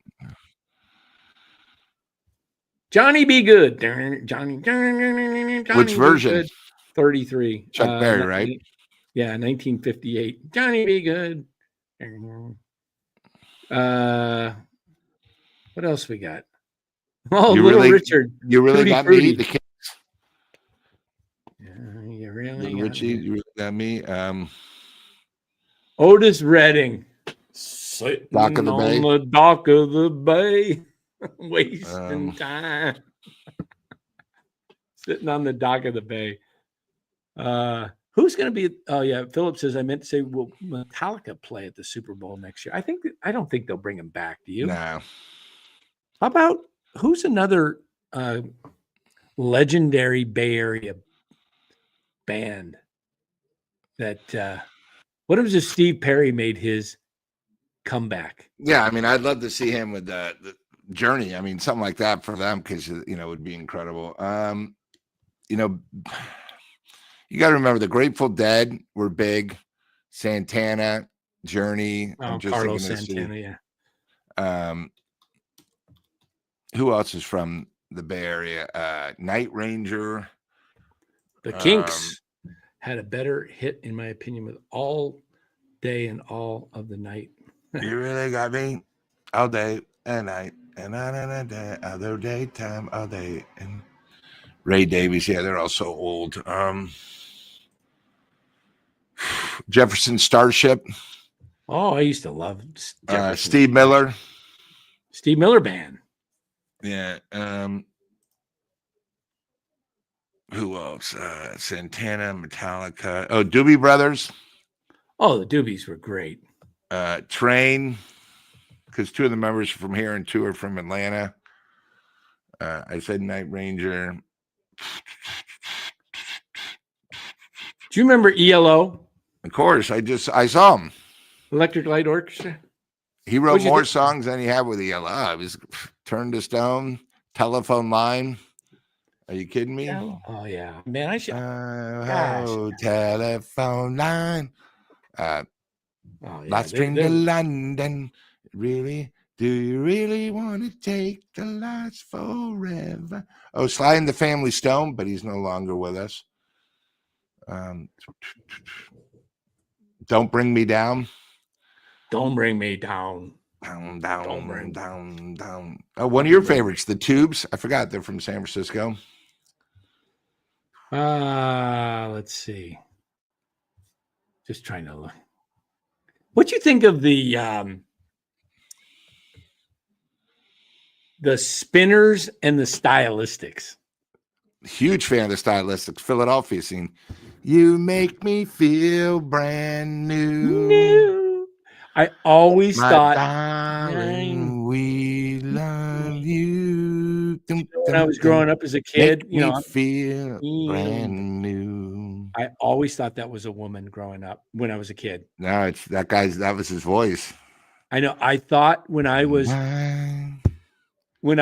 you know, fourth, fifth, sixth grade, I was with Secure. So we had a place called Kimball's East in by the racetrack in Berkeley, and then there was a Kimball's in San Francisco. I saw the Stylistics probably 15 times. They were amazing. I love the Spinners were huge. Yeah. Rubber Band Man. Do do do do do do. Yeah, and they had that choreography of their dancing, and they all had the. And you know who the biggest band of all time of? Here's a little question. Do you know who the biggest band of out of Detroit was? What's the studio in Detroit? Motown? Motown. Do you know who had most #1 hits? Motown? Yep. Wasn't the Jackson 5, was it? Nope. Probably then, was it the Spinners? Nope. Should I give you a hint or tell you what they start with?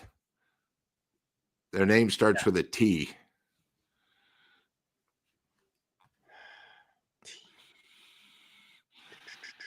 Anybody know bands?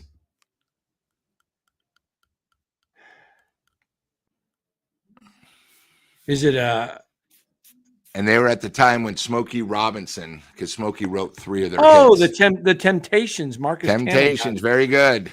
Marcus Tanner got it. Yep. The Temptations. By the way, a great thing on VH1 or BET when you see the documentary about them, if there wasn't cocaine back then, they would have probably gone on for another 15 years, but there were drugs, alcohol. With who? The Temptations? Yeah. Yeah. Jealousy. Yeah. Man. There was just so many. Yeah, the Philadelphia sound, I tell you the truth, when you ever see Hall & Oates was only started because of the Philadelphia sound. You know, yeah, I love the Stylistics. I mean, you know, you got the best of the Stylistics, you put it on. If you can't score with a chick, you're a loser. It's so easy. But yeah. Oh, you got 10 minutes left in you, Lou? We can have a head-to-head here. With what? Lou wants to go head-to-head. Glenn wants to go head-to-head with you while I pull out my 45 collection. I got a stack of 45s. What, you want to play the first song, first person to get it gets it? Yeah, we're gonna. I have 45s. I mean, I'm pretty good at that. All right. Well, he's typing, so that's far away. So we'll have to give him. Let me see if I can. I'll give him a 5-second delay. How about that? I'll see if I can get the link out here for him. Here's that. Let me just pull the. You still got a 45 player? No, I don't have the 45 player. I'm just going to have to. Hold on here. Right? Yes. Copy. All right. Let me put the link in and I'll go get the 45 here. All right. The link is in the chat there for you, Glenn. I'll be right back with my collection.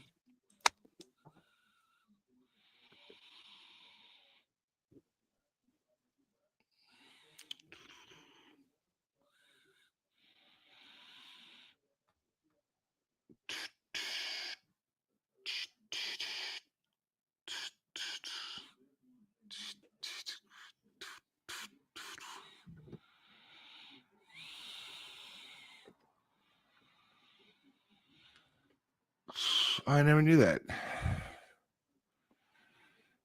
Hey, Dan, did you know Lindsey Buckingham grew up in Palo Alto? I'm still trying to find it here, so hold on. I'll be back. Yeah, no problem. Fornell Blondes, Huey. The Call.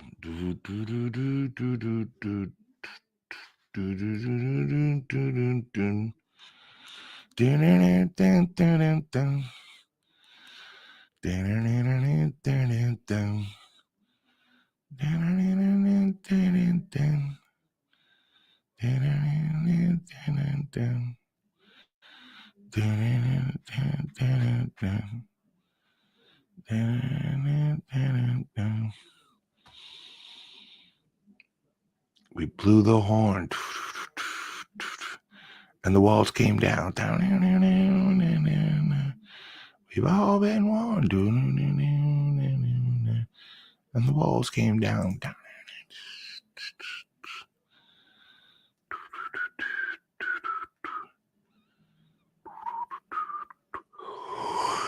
Oh my God, it's 12 o'clock already? Jesus.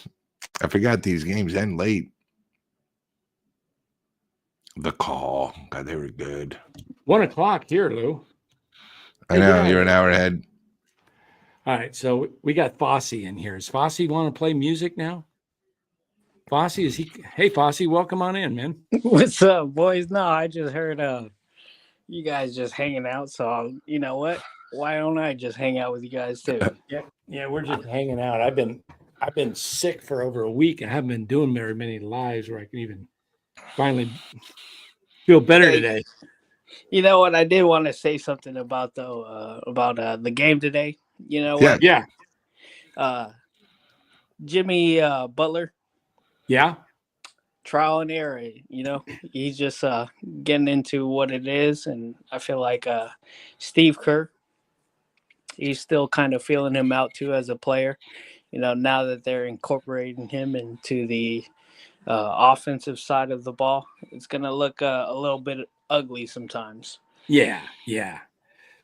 Well, it's a good point. It's going to take a while. That's why I say that the All-Star break coming up at a good time. They probably watch some film, get settled in the Bay Area, and see where it goes from there. But hey, we're going to bring in Glenn here now. Fosse, any more you got on this, or you can hang out if you want. We're just going to get into a little music here. Oh, you know what?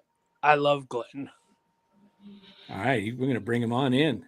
I'm hanging out. So, and is he in a Golden State Warriors jersey? What is he in? Is there he is? No, hey, Pittsburgh Penguins. That's a Penguin. It's a Pittsburgh Penguins. Iowa. Oh, I saw the hat. Okay, Iowa. Hawkeyes. He's all excited because the DB, who would have been a senior this year at Iowa, returned a touchdown and on his birthday in the Super Bowl. All right, I've got 45s here, guys. Do you remember that epic night, Dan? Oh, Chicago.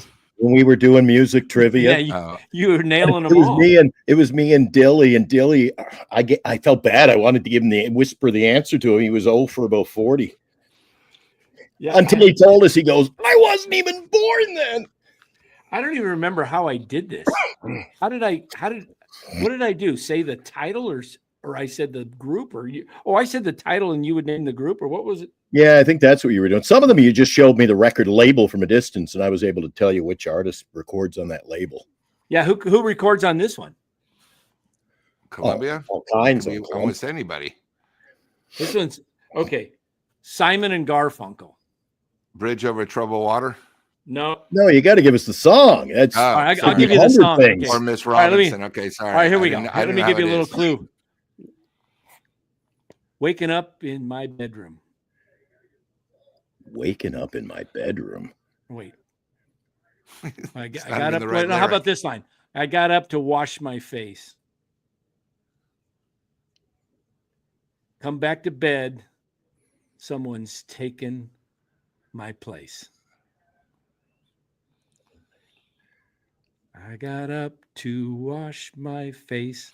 You got it, Glenn. You got it. Come on, you got this one, Glenn. They obviously sing it better than you do. For sure. I do not sing. I've never heard where they sing lyrics. Hey, I thought you were going to play it. I got up to wash my face.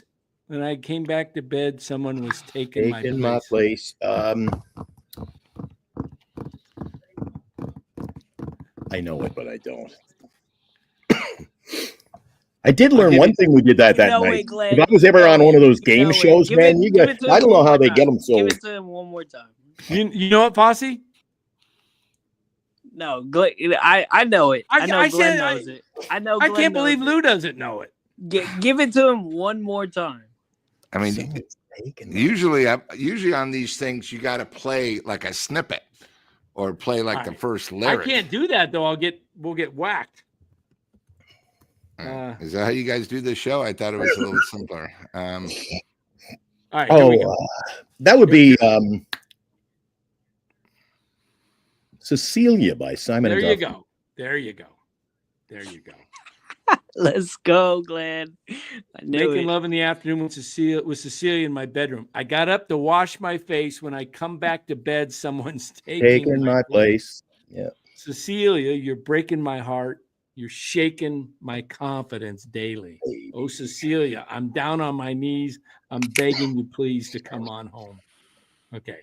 That was that one. Okay. Let me pull up another 45 here and all right, that's that one. All right, Eric and I are looking forward to Sunday already too, boys. We're looking forward to okay.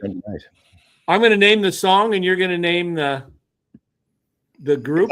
If I can beat if I can beat Lou here, I don't know. All right, Lou. Everybody plays the fool. Oh, you got to make it harder than that, man. Everybody plays the fool. That's the title. When was this? Everybody plays the fool. Listen, baby. 1972. To the rule. Yeah. The main ingredient. He got it. Make it harder. Make it harder. The main ingredient. Oh, Marcus knew that. Look at it. All right. Yeah. And everybody the song. Didn't know who sang it. Okay. I got a bit of an advantage because I play these I'm on 7 different radio stations in the course of a day, and everyone plays a different. I was about 4. So and that song came on. Oh, I'll just show you you'll probably be able to name if I just show you the label. You know who used to, there could be 100 bands record on it, but you know who used to record on that label? Peter, Paul, and Mary. Ah. This one's America. America? Or horse with no name. Oh, on the first part of the journey. On the first part of the journey, great my head began to turn red. There were rocks and things, and they played a Candlestick. Yeah. All right. This was a good band that we didn't bring up. This was a really good band as I was growing up. I never knew main ingredient lead singer was Cuba Gooding Jr.'s father. Never knew that. Oh, wow. 3 Dog Night. Remember 3 Dog Night? Yeah. Jeremiah was a bullfrog. Joy to the world. Was a bullfrog. Was a good friend. Good friend of mine. Well, you got to give us the song. All right. I get that one. Was for 3 Dog Night was Celebrate. What's on the flip side? On the flip side is Feeling All Right. Feeling All Right. Jeez. All right. Here's a label. Pretty soon you're going to be bringing out 78s. Come on. Jeez. Well, the last time we did that, Dan didn't know the songs. He was giving the flip sides. I go, no, that's not the hit. Yeah. Wasn't the hit. Do you remember the Archies? Of course, Sugar. They're a Canadian band in Montreal. Yeah. Sugar. Yeah. They were Canada's answer to the Monkees. Man, you got to have these ready for us, man. I'm waiting for the next one. All right, I'm just going through them here. All right. I've never heard of this article. I remember the title. Indiana Wants Me. R. Dean Taylor. He got it. Never heard of Indiana. our Dean Taylor. Indiana wants me, Lord, I can't go back there. And is the flip side? Is it a double-sided single? Yep. So is the other side? Their other big hit was called "Candy Apple Red." No, this one's "Loves Your Name." Love. Yes, that wasn't a big hit, but that was just a flip side. Then it was just a. Oh, I remember this song. I'm going to name the song, and you're going to name the group, right? That's how we're doing this. Yeah. I remember this. Love grows. Love grows. Oh, the Grassroots. No, Grassroots. Love Edison grows. Lighthouse. Or Edison Lighthouse, I meant. Love grows where my rosemary goes. Yeah. Love grows where my Grassroots. rosemary goes. And there's no one. Yeah. Like All right, me. Oh, this one's a dead giveaway. If you guys miss this one, Lou, I better get you to jump quick because Glenn's on the trigger and he's going to beat you. You better name the group. I've never even heard of half these other acts. You're going to know. You're going to know. We haven't talked about this band, but you're going to know it when I say the title. Spinning Wheels. What goes up? Who sang it? Come down. Spinning wheels, spinning round. It's a Canadian band. It is? Yeah. Got a feeling funny with Come on. Someone in the chat. Marcus is going to nail it. I'll give you the initials. BS. It's Blood, Sweat, and Tears. You want Blood, Sweat, and Tears, yeah.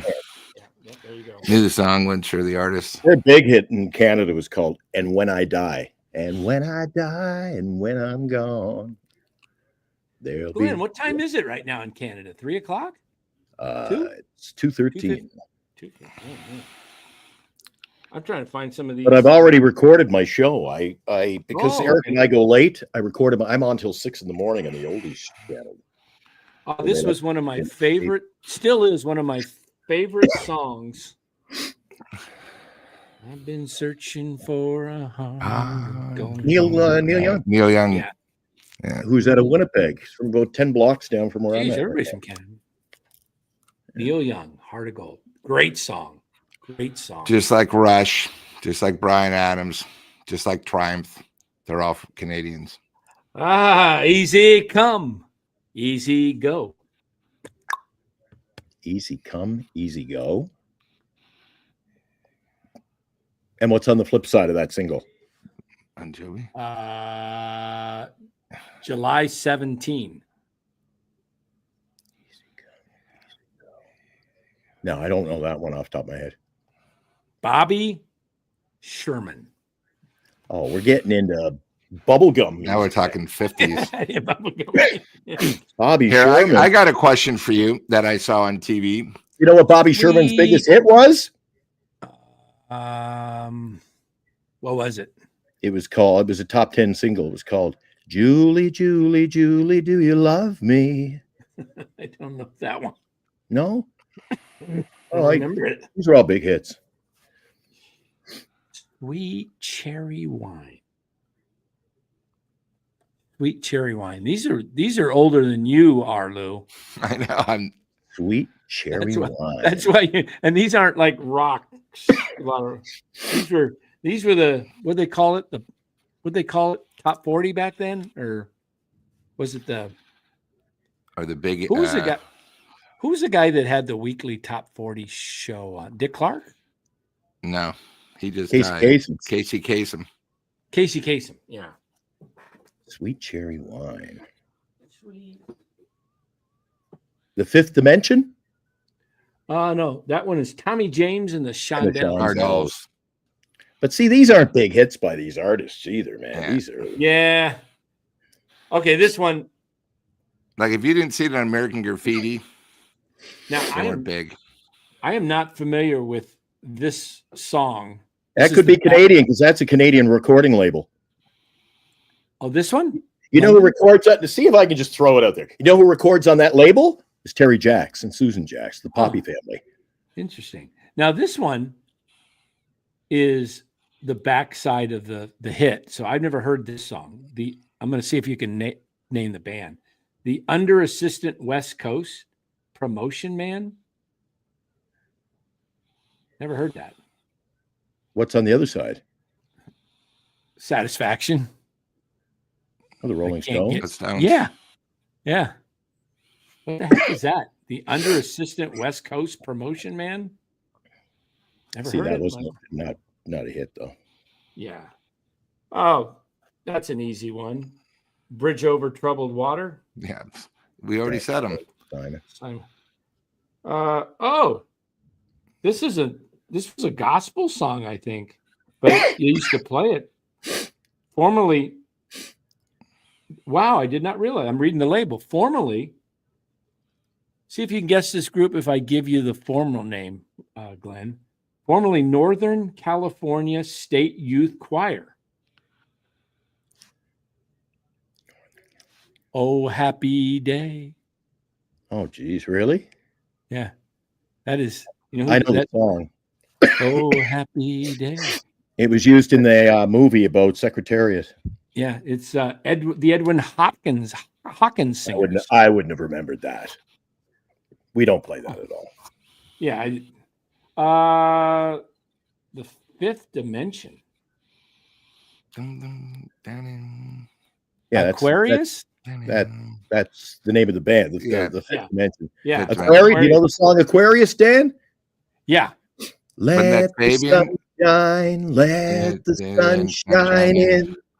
Good song. Yep. Here's one. What is the name of the what? The tea set. I don't even know who these people are. I remember the song because I remember it as a kid. My bellow me. Yeah, the tea set. The tea set, yeah. My bellow. But don't give us the band. I didn't know that was. I can't think of the six. Damn it. I'm trying to find these. Some of these are. Oh, I'll name the title here. I'll give it a little whirl. Not a good sing. My baby loves loving. My baby loves loving. She's got what it takes, and she knows how to use it. My baby loves love. My baby loves loving.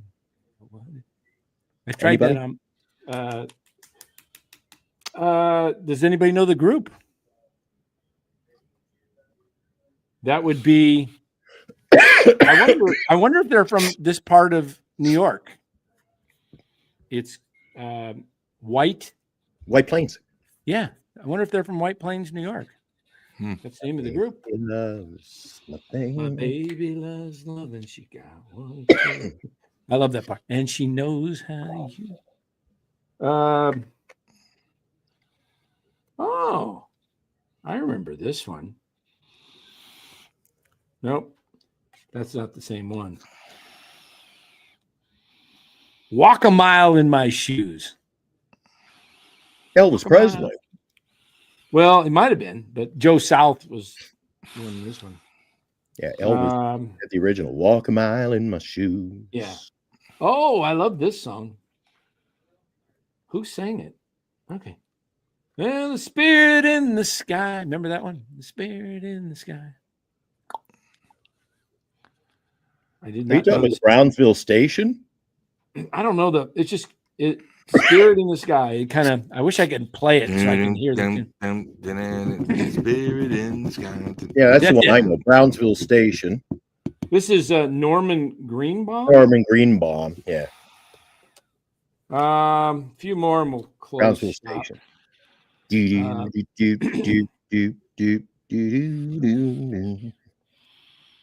Oh, this is interesting. This song, same song on both sides. Part 1, part 2. American Pie, Don McLean. You got it. Look at that. He nailed it. He didn't even know. You showed me the top of the label. Yeah. Oh, and Dan, you know what that song is written about, right? American Pie. Yeah. We just had the anniversary over in just below Winnipeg here in in Mooresville, North Dakota. Can you name the three? Lou, name the three it's written about. Yeah, it was Des Moines, Iowa was the crash, Dan. Does that ring a bell? Ah. Is that the plane crash? Yeah. The- Do you remember who was on it? Sports? Who The Big were the Bopper. three on board? Was that one of the sports teams? No, the Chris Big Bopper, Christopherson was supposed to be on the plane. He didn't get on. Buddy And who were Holly, the three? Buddy Holly, Richie Valens, Richie And the- Valens, and the Big Bopper. Big Bopper. Hello. Clear Lake, Iowa. It was Des Moines, Iowa. Clear Lake, Iowa. Oh wow! Yeah, they were heading to play in Fargo. Yeah. They were singing. Funny story about that night. Maybe you guys are too young to know this story. So the plane crashed, and unlike today, that night the show went on. But they didn't have, they were like, who's going to go on stage? So they got a guy. They said, well, we know this kid who can sing, and he's about 15 years old. He goes to the high school in Fargo. So he got up and played, and he did so well, he got signed to a recording label and went on to have hits. His name was Bobby V. Bobby Oh, wow. Allen. Remember Bobby V at all? Wow. He wrote and sang The Night Has 1,000 Eyes. Take good care of my baby. All right, Glenn, I got a question for you. I can't remember the six, but you'll like this. So it's from 1967 to 1974.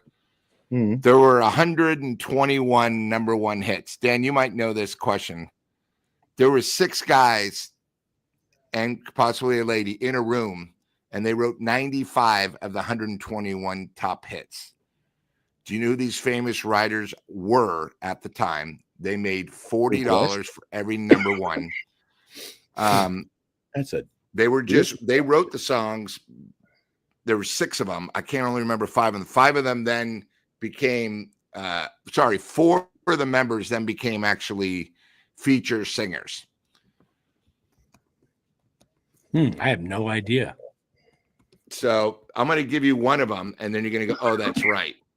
So one wrote for a TV band on TV called the Monkees. Do you remember who wrote all their hits? David Cassidy? Ray Davies. Nope. No? David Cassidy? Nope. So the Monkees. Hey, with the Monkees. That one? All those songs were written by an artist before he became big.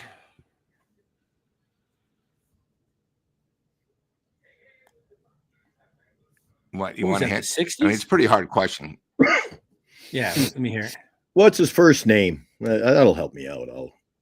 Neil Sedaka? He's one of the 5. So you got one of the big 5, but Neil Sedaka did not write the Monkey songs, but he was one of the writers. So you got one of them. There's 6.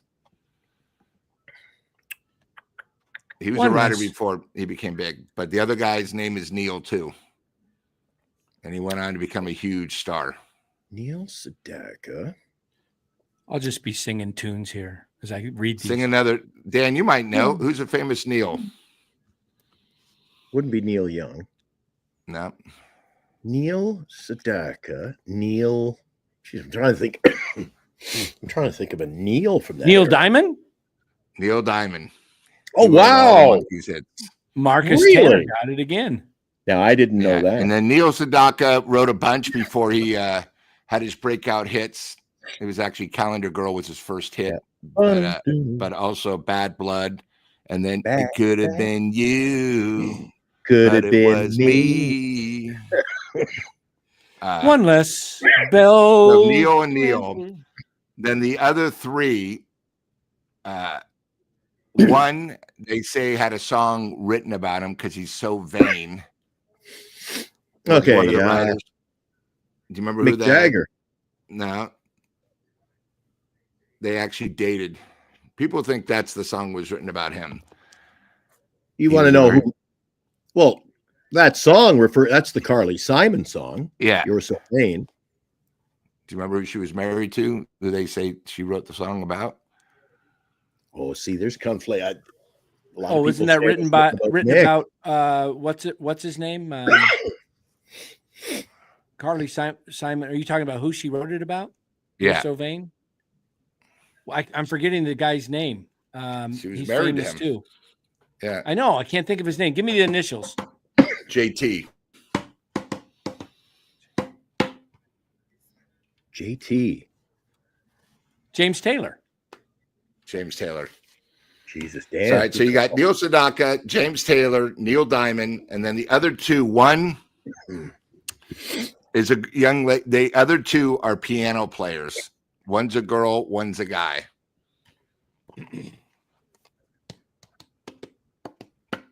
Piano players. They're more known for their piano. I have no idea. Just And I tell think us. they just died. I'll give you one hint. One wrote 8 songs for a young lady named Dionne Warwick. Does anybody know who Dionne Warwick was? Oh, I love Dionne Warwick. Always performing with and wrote all her songs. And I'll give you a hint. He was also in the movie Austin Powers. Oh, Carole King. She's the girl. Now you just need the guy. If you remember the original Austin Powers, he was in Las Vegas and there was a guy playing the piano. And he wrote for Dionne Warwick. BB. So a piano player, BB. BB Wine. He's more of a songwriter, but he's very good on the piano. He was like before Elton John. Piano player. Yeah, there you go. Burt Bacharach. Wow. You said it. Oh, Burt. Yeah, just his name just came up. I was just looking at his name, Burt Bacharach. You know what? Yep. That's funny because he was on one of these records I was looking at. And yeah, so they would sit in a Burt Bacharach room wrote the song. and they made $40. And if it became a #1 hit, they got 100. And all 6 of them, when they would write a song, they put all their money in together and they lived together for like 4 months. See, Marcus knows. Yeah, Burt Bacharach was amazing. Carole King, Neil Sedaka, he wrote more hits for other people. Hey, Ron, good to see you. Ron has joined in. All right. How about this one? Ma chérie, oh mon. Know that one? There's like 3 versions of that song. Ma chérie, oh mon. My Sherry Amore. Give you Marcus got it again. I'll give you a little clue. Oh yeah, Stevie. Stevie Wonder. Yeah. Songs from the Big Do you Chair. know? Do you? Hey, let me ask you guys. There are people out there that swear Stevie Wonder. I can't remember who it was that he's not blind. That's just not blind. He's been blind when he was 6 years old. They said he lost his sight when he was 2. Somebody, all right. Why I put these guys in my top I forgot. 5. Burt That's Bacharach also Creedence wrote. Clearwater Revival. You see the label. I can see the color of the label. That's CCR. Yeah. This is why I Burt put them. Bacharach wrote a lot of the Carpenter songs. God, do you remember how good the Carpenters were? They had so many hits. Oh, ridiculous. Oh, I was just, you know what? It was about a week ago. We had I was driving my wife to work. It was a week ago, not this week, the last week, Monday. And I got in the car to take her to work and it was raining. And you know what came to my Happy song? Days and Monday, No. rainy days and Mondays. Yeah. Always Rainy get days and me down. And I started singing that when we were driving. Rainy days and Mondays. She was great. She had some. She was one of those. She had that anorexia or something, right? Yeah, she struggled with because it? she got a review saying that she looked fat. Oh, They thought she might be pregnant. And you got to remember, for the first 3 years, she played drums behind. She was never in front of the people. No, she was too shy. She was too shy to be a front person. That's terrible. So she was so critical of herself and probably self-esteem issues. She killed herself. She would eat and then vomit in the bathroom, and people knew the smell and they held it. The people wouldn't say anything. Wow. You know who was right up there, in my opinion? They didn't have as many hits. But see, these are all artists that I play on my weekend show. I do an oldies show on the weekend on the rock stations. I play 70s pop, what we consider pop rock. And I mentioned, I don't know if you saw it in the chat when I typed in earlier, Lou. Monte Hoopo? No, I'm just saying it's a shame that young people today, they don't know who these bands are. But I play a lot on my show, Captain and Tennille. Oh, yeah, Captain Tennille. They were great. Love will keep us together. Together. Will keep us together. Another thing around. Oh, dude. And did you ever hear the stories about Captain Tennille? You know, like now, you know, he's no longer with us, right? But Tony's still alive. His name was Daryl Dragon. That they never, even though they were married, they never consummated the marriage. Did you hear that? Like she said, he didn't believe in it. She had affairs on the side. Oh my goodness! Even that they were strictly just an act. Yeah, I mean, you know, you got to remember, people don't realize. Like, you know, I saw a thing the other day how big the Oddsmans were at one time. I mean, you know, I've seen Donnie a few times in Vegas. Yeah. But you know, that generation, you know, Barry Manilow, I've still seen. People don't realize he at one time had 3 specials in a year. You know, Barry was huge. You know, all that generation, unfortunately, they're all dying, or you know, they've had plastic surgery. And who'd you say, Barry Manilow? You're talking about? Yeah, he had. Oh man, you gave. That was his first hit, written from.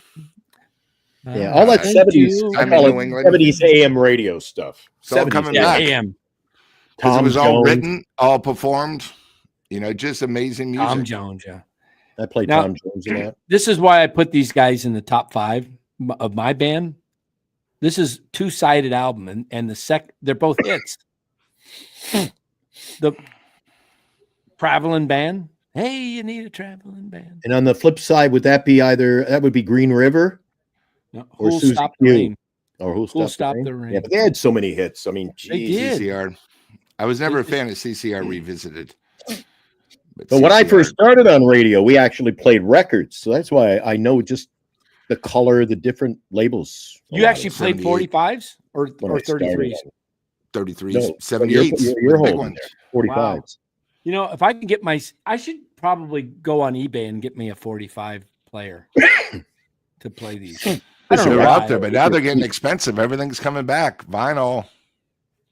Dang. I mean, some of these probably got some scratches, but just to think what we used to have to do. I mean, we had to the needle. Oh, my needle's broke. I got to go down to the store and buy a needle. A needle. Think about that. To some of these people in the chat, they're like, "What? What do you mean a needle to play music?" Yeah, like Glenn. I don't know if you saw the Rock and Roll Hall of Shame this past year. I forgot how big Kool and the Gang was. Oh, don't get me going about the Rock and Roll Hall of Fame. You know what? I call it the Rock and Roll Hall of Shame. It is a disgrace to the music industry. Yep. Only one rock band was nominated this year. Not only do they not put they don't put rock, it's not a Rock and Roll Hall of Fame anymore. Yeah, they don't put rock. Dolly Parton. She's not rock and roll. She deserves to be in the Rock and Roll Hall of Fame when Angus Young writes a country hit. AC/DC deserves to be there. You know how many Canadian bands don't get a sniff for the Rock and Roll Hall of Fame, and they should have been in there 20 years ago. Bachman Turner Overdrive should be in the Hall of Fame. The Guess Who should be in the Hall of Fame. I'm sorry, who? The Guess Who, Bachman Turner Overdrive. I'm kidding. Tragically Hip. I know the Guess Who. I mean, I'm surprised Rush actually made it. Well, we're keeping people up late tonight. 12:36. Oh, the Guess Who, April Wine. Oh my God, April Wine. Miles Goodwin. I interviewed April Wine, their lead singer, in August of last year, and he passed, or 2 years ago now, and he passed away 2 months later. Miles Goodwin. 1980, there was only one band that had back to back $2 million sellers in the 80s, and they were from Canada. Remember, Def Leppard had one, but it was 10 years apart. Bon Jovi only had back-to-back, but only 2 were in the 80s. The rest were in the 90s. But Loverboy was so big. Loverboy with Paul Dean on guitar.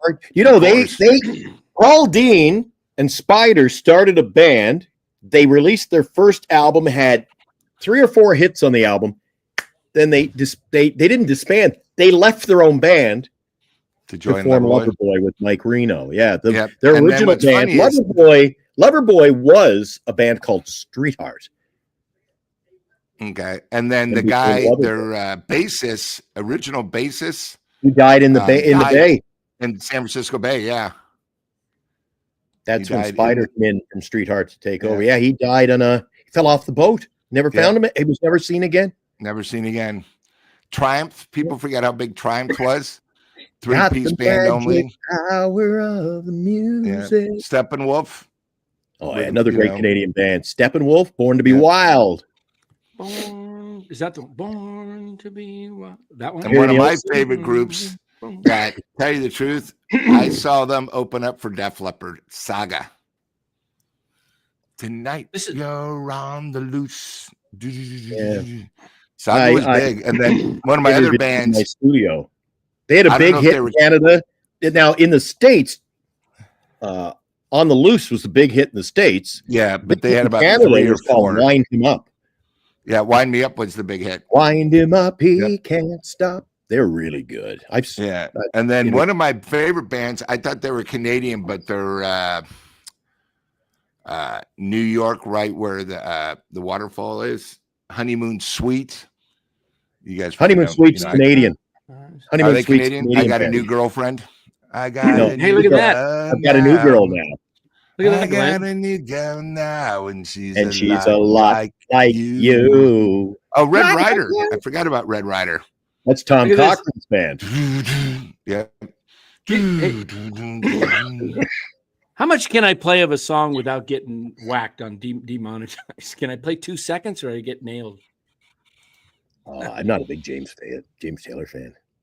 Oh, I've seen fire and I've seen rain. Ooh, I laughter in the rain. Walking in. Jumpin' Jack Flash. I remember that song. Stonies. This is the Tragically Hip. I forgot about them. Yeah, the Tragically Hip's box set has over 800 songs. Cost you $600 to get a copy. Rod Stewart, Maggie May. Look at those 45s. He's got to retire. He's been he's losing his voice now. Ooh, I haven't seen two of my best friends started a band around. Oh, I'm dying tonight. You got that cough for a long time. The bronchitis. It's bothering me. It's either my sinuses or my chest. Today's freaking cold and dry here. It's minus 46 today. Oh, Nickelback. I forgot Nickelback. They're Canadians. You got to look up, Lou, if you like rock. 2 of my good friends started a band in 1989. With Bryan Adams? Kyle. And I thought, we thought, bunch of guys in high school, and they'll never go anywhere.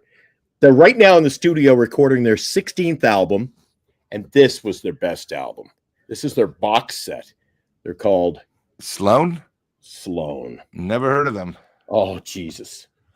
A lot of NHL hockey arenas. We were at the Shark game, and they played one of their songs. Oh, awesome.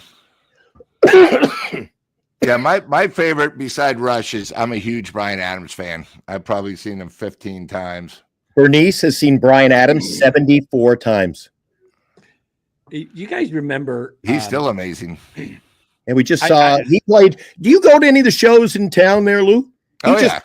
We went to the show about a year and a half ago. He played with Joan Jett opened up. Yeah. I was at that show. I was there. It was awesome. Joan Jett opened up. And were you at the ELO show a couple of months ago in August? I was. I was at that one too. Yeah. In fact, I saw him also in down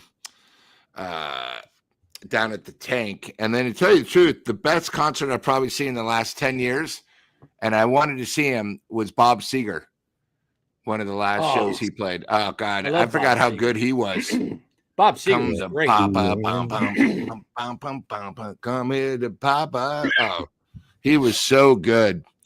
And like he says, if it wasn't for the blues, I would have never ever made it. I mean, he was amazing. See, these are all groups I play. They don't have just one hit. I play so many of their songs on the radio. Hollywood Nights, and Against the Wind, and Fire Lake. Against the Wind. Great songs. Oh, Bob Seger, Against the Wind. Love that song. We were running against the wind. Today I was listening. I spent. And then, of course, the one about Jane Fonda's ass. Strut. Yeah, you should see her strut. Yeah. Today I played a lot of Bob Dylan. I went on a Dylan kick. I hear that movie is pretty good. See, we mentioned it on our show over on our channel, and people started criticizing it. I thought it was. I haven't seen it. I just hear good things. Thought it was great. It starts right from him meeting Pete Seeger right up to where he changed folk music. How does it feel? Be on your own. He's another guy. You listen to all his albums, just beautiful music. Great music. Yeah, it's funny. They had a thing the other day. They were arguing who the greatest drummer is, right? And a lot of people, go for Bonham. A lot of people go for Neil Peart. And then some guy goes, "What about Buddy Rich?" And the guy goes, "Who?" And he goes, "Dude, you don't know drummers, get off the air." And they kicked him off. Yeah. He goes, "Buddy Rich." He goes, "Who?" And then the other guy argued, because, you only think of the big two. I never realized how great Ringo Starr was as a drummer. People think, God, he's like one of the best. Just like, the thing about the Beatles, which made the Beatles besides the songs, they say George Harrison is either one or two of the greatest guitarists of all time. It's funny you mentioned the Beatles. I play every day at 1:00 on my rock station. We do what's called the afternoon Beatle break. Yep. I like to play. I think they all had their place in music history as solo artists. Yeah. All had hits. Lennon, Ringo, of course. And my God, that greatest hits album that came out in the what year would it have come out? Around 79? Was it around the red one or the blue one? Remember they had the two? I'm thinking the Paul McCartney one with Band on the Run in 1985 and Jet and Love Songs. I mean, it's like a greatest. It's awesome. And then and George Harrison, when I was just a wee whippersnapper, one of my favorite songs when I was just a kid was George Harrison. Remember George Harrison's first solo song? Yeah. The album was All Things Must Pass. And his first release wasn't that his biggest hit too? Was What is Life? What is life? Okay. Tell me what is my life without you by my side? Oh, I love that stuff. I love the old. I'm blessed. I get to do I'll get up in the morning, get my show together. I'm doing a psychedelic show at noon, playing all Depeche Mode and the Smiths and Duran Duran. I mean, and nothing wrong with that. Like, I'm a huge fan. I was a big fan of Talk. I mean, I knew early Depeche Mode. I'm a big fan of Level 42. A lot of people never even know who they are, but I love, the lead singer's bass. I saw Level 42 in November. Oh, you did? They were amazing, weren't they? Yeah. Running in the Family. I mean, there's so many different generations of hits. Like Dan brought up the Stylistics. I love the Stylistics. I saw them, that Philadelphia sound. I saw the Stylistics probably 25 times, and then their lead singer left, where he's now the new Stylistics. But no, it's amazing. The Philadelphia sound, Chess Record sound, a lot of different music from everywhere. You follow there's a Twitter Rock History. Have you ever follow it? Never heard of it. I don't think so.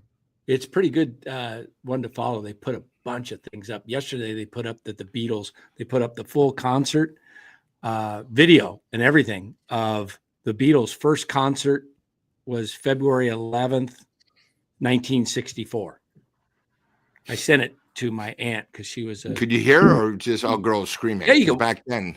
Oh yeah, the girls were screaming. You could hear. Yeah. You see, let me share. Let me see if I can pull some up. I'm gonna go ahead and play it. I guess what the heck I can. I'm lucky too. I have a teenage daughter, last year of high school, and she is so immersed in all of our music here in the house that she can name you all these bands. She if she had a conversation with you earlier, Lou, she'd go, Oh, Mott the Hoople. I like all the young dudes and Yeah. the Kinks, and she loves the Kinks. She likes a lot of those 60s, early 70s. The Looking Glass. Do you remember the Looking Glass, Lou? Brandy. You're a fine Brandy. girl. And then they only had you're a fun- one other hit, and it never even made the top 10, called Jimmy Yeah. Loves Mary Ann. Oh, But man. but Mr. Tanner, No. Russell Tompkins Jr. Yeah, he was the original lead singer of the Stylistics, and then he left. Oh, that guy's voice was amazing. how Good about call how there. about but a lot of these are songs that nobody, or people now, even our age, they don't even remember the Yeah. groups, like Mungo Jerry. You Yeah. remember In the Michael And then that- summertime when the weather is Yeah, fine. you and can- then what's the one? God, I think they had one hit, and they were playing it this past year, and I think they're Indian. They were all from a tribe. 1970. Paul Revere and the Indian. Dum dum dum dum dum dum dum dum dum dum dum. Hey. Oh, Redbone. hey. Redbone. Redbone. Yeah. What's the What's matter? the What's matter? matter with you? Feel right.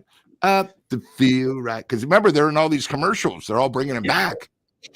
Yeah, Redbone. Hey, check this out. Michael Jackson in with the Jackson 5 at 11 years of age singing I Want You Back. This is on the It was a Rock huge history. hit back then. Rock History on X. There it is. Rock History, if you can see that. Yeah. Look at that. I love this song by them. That was my favorite for a while.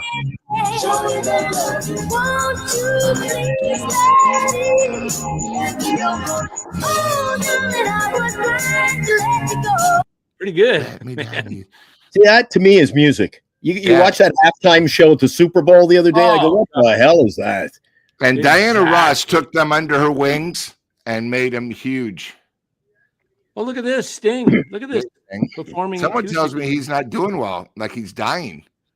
He can't. I saw him at Caesar's Palace last year, and he was Yeah. great. They say something's wrong with him. He's got some kind of strange disease or something. He canceled the rest of his tour. Really? Yeah. I got to go soon. I'll give you one last. I'll give you guys a question. Yeah, here you go. The Doors. Right. Name the only artist who recorded hits in the 50s, 50s, 60s, 60s, 70s, 80s, and 90s. 5 decades of top 10 hits. God, I heard 50s, this. 60s, 70s. Neil Diamond? No, because one was re-released 50s. after he 60s. died. Because it was like re-released after he died. And I could, if I go, probably you'd know if I went to it started in the 90s and went backwards, you might not get him till I get back to like the 50s and the Yeah. 60s. Then you'd know his hits. You go, oh, I know who it is. Do you remember a song called Wired for Sound? I don't. Dreamin'? No. Dreaming? I'm dreaming of me and you. Whoa. Yeah, that's he also sang a song with Olivia Newton-John. And he was huge in Europe, never made it out here. Hold on. And in the You 70s, got a devil woman. She's just Yep. a devil woman. that was his 70s hit. All right, hold on. 'Cause I in know the- the song with Olivia. And he had a hit with Cliff Richards. Cliff Richard. In the 50s, he had a song called Bachelor Boy. Son, Yep. you are a bachelor boy. He was huge in Europe. And in the 60s, of course, he had his biggest hit, I think in the 60s, was Hello, Mary Lou. Goodbye, heart. And he died. Devil in a woman. Oh, that was a great. See, that's the stuff I She's play on got the radio. devil And I have it. woman. I have it turned up so Yeah. loud. They come from the newspaper office next door. And they're like, would you please turn that music down? I'm like, okay. They turn it Yeah. down. And then he as soon as did- they're done, Yeah, right, remember when right. he hit with Olivia Newton-John? Oh, we got it. Suddenly. What's this? Name Is the was station Suddenly. on? Is the station on digital where you can pick it up, Glenn? From Yeah, I'll send you the links anywhere? later. You can listen Yeah. to all the stations. So I own Send me the 11. links. I have I don't- 11 music stations, and then I'm on every overnight on Oldies 96. And I don't own that one. I just work for them. Yeah, I told Dan, Glenn, my first concert of all time. It was in Reno at the Reno Continental Coliseum. I was 12 years old. Johnny Van Zant opened it up, and then UFO was the second band, and the Blue Oyster Cult was the headliner. And they had 9,800 people. There was more dope. I couldn't barely see the group. And I became a big fan of UFO and Blue Oyster Cult. I've seen 97 I love UFO. times. See, those are, and I also said to you in the chat earlier, 107.7 The Bone. I think they play 107 songs, and I play almost 2,000 different songs. The problem with The Bone is like, so if you heard Blue Oyster Cult, they only play 2 hits. Godzilla and the Reaper. And that's a shame. That's terrible. And or so many bands, pop bands that don't get airplay on radio. And it's scandalous. I'll give you an example. I play a certain band. I must play a dozen of their songs, and no other radio station will play them. They're called the Smithereens. Of course. And they're big hits. Same thing with Foreigner. Like Foreigner has like about 10 big hits, and they play 2. You know, Jukebox Hero, and then I Want to Know What Love Is. And they got so many other ones. I interviewed Lou Gramm in the first week in November on my show. How do you sound? He's great. Condition-wise, You know, that's the only band still that toured and was selling out, and there wasn't even a member left of the original band. Yeah, Lou Gramm was fantastic. And Kyle wants to know when you can tune in. I interviewed the band Great White. Of course. And then he just passed away. He just died. Yeah, Jack. And the best. And I hate it when they have 2 different versions of the same band touring. Yeah. You know, I just Great White. In November I saw.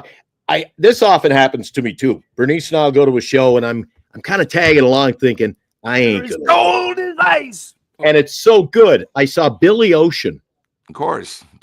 Oh my geez, he blew me away. Him and his gray hair, he's always dressed good. Love really hurts without you. And I thought that was an 80s song. Caribbean Queen. That came out in 1975. Yeah. Well, it's like funny. I saw a special the other night. I never realized one of the greatest guitarists, but he's also a songwriter, George. Who was the one that wrote? He got sued, but Ghostbusters. Ray Parker Jr. Ray Parker Jr. How talented he is. Oh, you know. And then I saw the special on Luther Vandross, where he was always a backup singer before he came on. I mean, he backed up Stevie Wonder. He backed up all these huge artists where, you know, it's like so many talented guys you just don't know of or the story behind them. And yeah, Cold as Ice is one of my favorite songs. Or, you know, it's like cult. A lot of rock stations won't even play their biggest hits anymore, right? Like I never hear Don't Fear the Reaper on radio anymore. Or mine is, I like their song Godzilla. Godzilla. And that song you're talking about, Cliff Richard with Olivia Newton-John. Suddenly. I think that was the one and that was in the movie Xanadu. And most of the music in Xanadu, or a lot of it, was written by Robin Gibb. I'm thinking of the Bee Gees. What's his name from ELO? Oh, Lynn. He wrote more songs. I mean, he wrote all the songs for the Traveling Wilburys. Yes, he did. When he sort of died, he just became more of a producer and a writer. Yeah, I thought the show at the Chase Center was top notch. Yeah, one of my favorite songs that never gets play is called "Last Train to London." That's one of my top 10 favorite songs of all time. It's amazing live. Do you know the Last Train to London? Last Train to London is just leaving town. Well, I really want to take the lights forever. I really want to be with you. And then the best part is he then has like 5 violins going. Yeah. Then they got like the conductor in the background. Last Train to London. Oh, I love it. Yeah. That was my favorite song of the night. And then, of course, Telephone Line, is one of my favorites. I love all those. And Turn to Stone. Their sounds, though, ELO, just their synthesizers. Just sounds so. And he incredible. plays every single instrument. See, I like guys like that. Like Paul McCartney plays every instrument. Prince plays every instrument. You know, it's just, yeah, Jeff Lynne was amazing. And one of the shame about when you're a band that's that good with that many hits, Yeah. people know you for maybe 2 or 3. And then I go, Yeah. oh God, you're missing out. Like at the ELO show, he played so he played Telephone Line. He played all those hits, right? Yeah. He played Don't Bring Me Down, but he played Calling America, which I love. Calling America, can't get a message through. And his voice is great. Oh, he still sounds good. He's, you know, but he's got to be, what do you think, upper 70s? I mean, he's in his out of 70s. the blue, it came out in like 72. You know, it was funny. I went and then I got a Stone. Yeah, I went for a meet and greet and a group that just went in the Hall of Fame called Cheap Trick, and I was always a big fan of Cheap Trick. So I went into Robin Zender and I go, "Hey, you have so many hits. How do you guys determine what song list you have?" And I go, you have, from the Budokan album, you have all these big hits. And he goes, we have 2 different sets. One night we play set A, and then the next night we'll play set B. And it's just, so he goes, what do you want to hear? And I just, I'd like to hear a couple classics that you probably don't play anymore. And one was called She's Tight. And he goes, why do you like that? And I go, oh, dude, that was my freshman year in college. And then I go, what was it? Who wrote the Voices? I go, what about Voices? He goes, oh, we play that in our set. And then there was another big hit. He goes, we play that occasionally, but we'll play it tonight for you. And it's a song. Well, I can't stop the music, though I've stopped it before. And he went up there and he goes, hey, this is for my guy Lou back there. Where are you, Lou? And of course I'm screaming. They can't see me. I'm real like 13. But because everyone knows guitar player in that band, and I'm like, I could look it up. The guitarist is almost 90 in that band, Dan.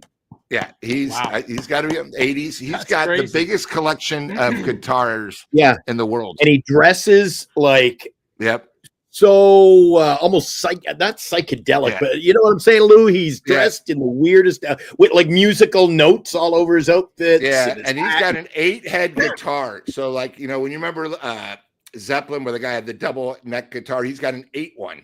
So he can barely hold it where he's playing. I mean, it's just amazing. Yeah, and he wears sequins. It's really cool. A great album when I was I don't know if I was in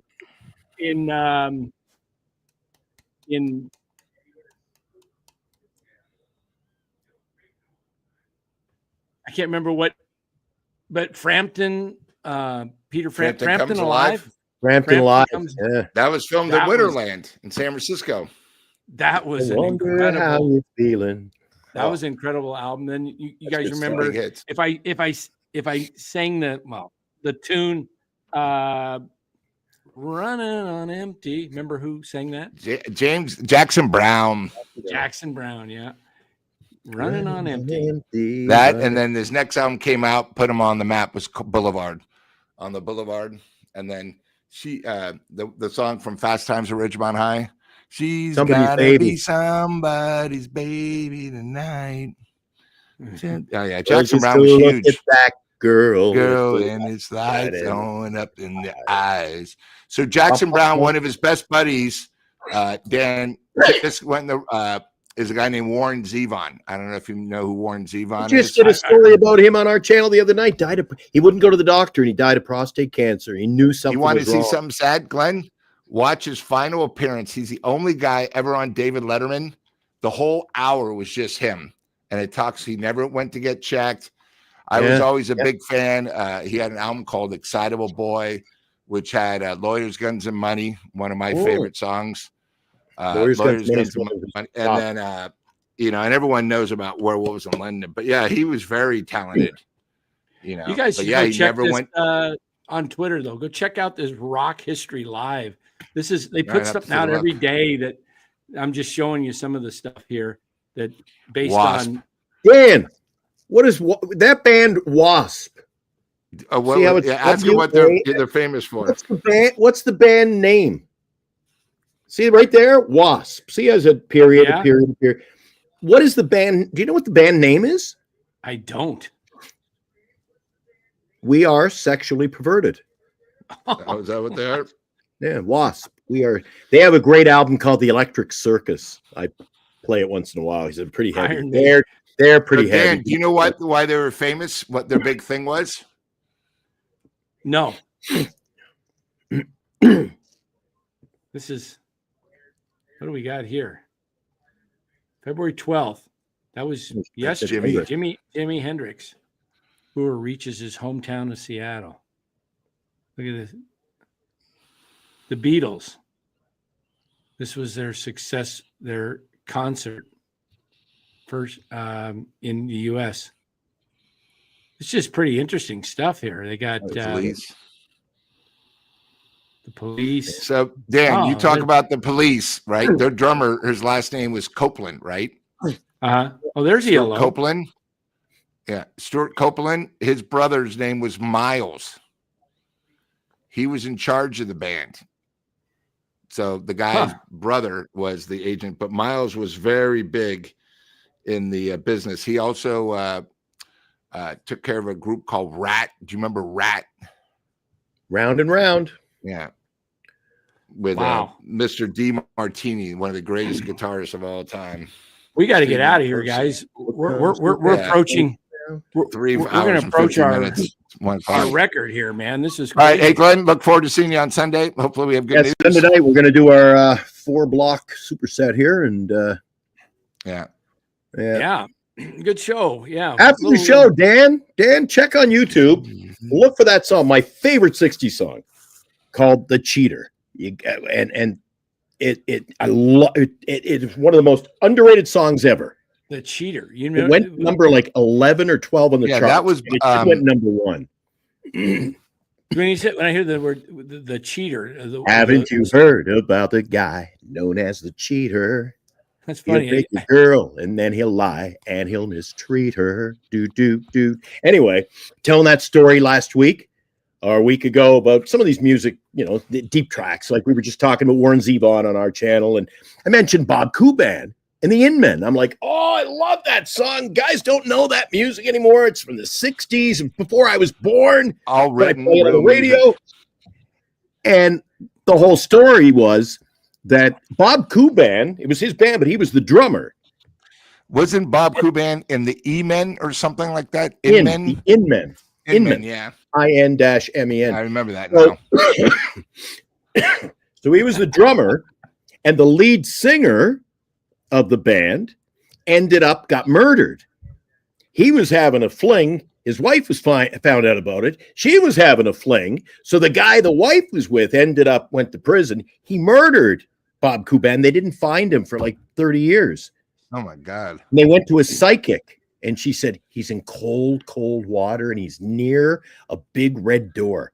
So they kept going back to the guy who murdered his house. And they couldn't find him. They didn't know what.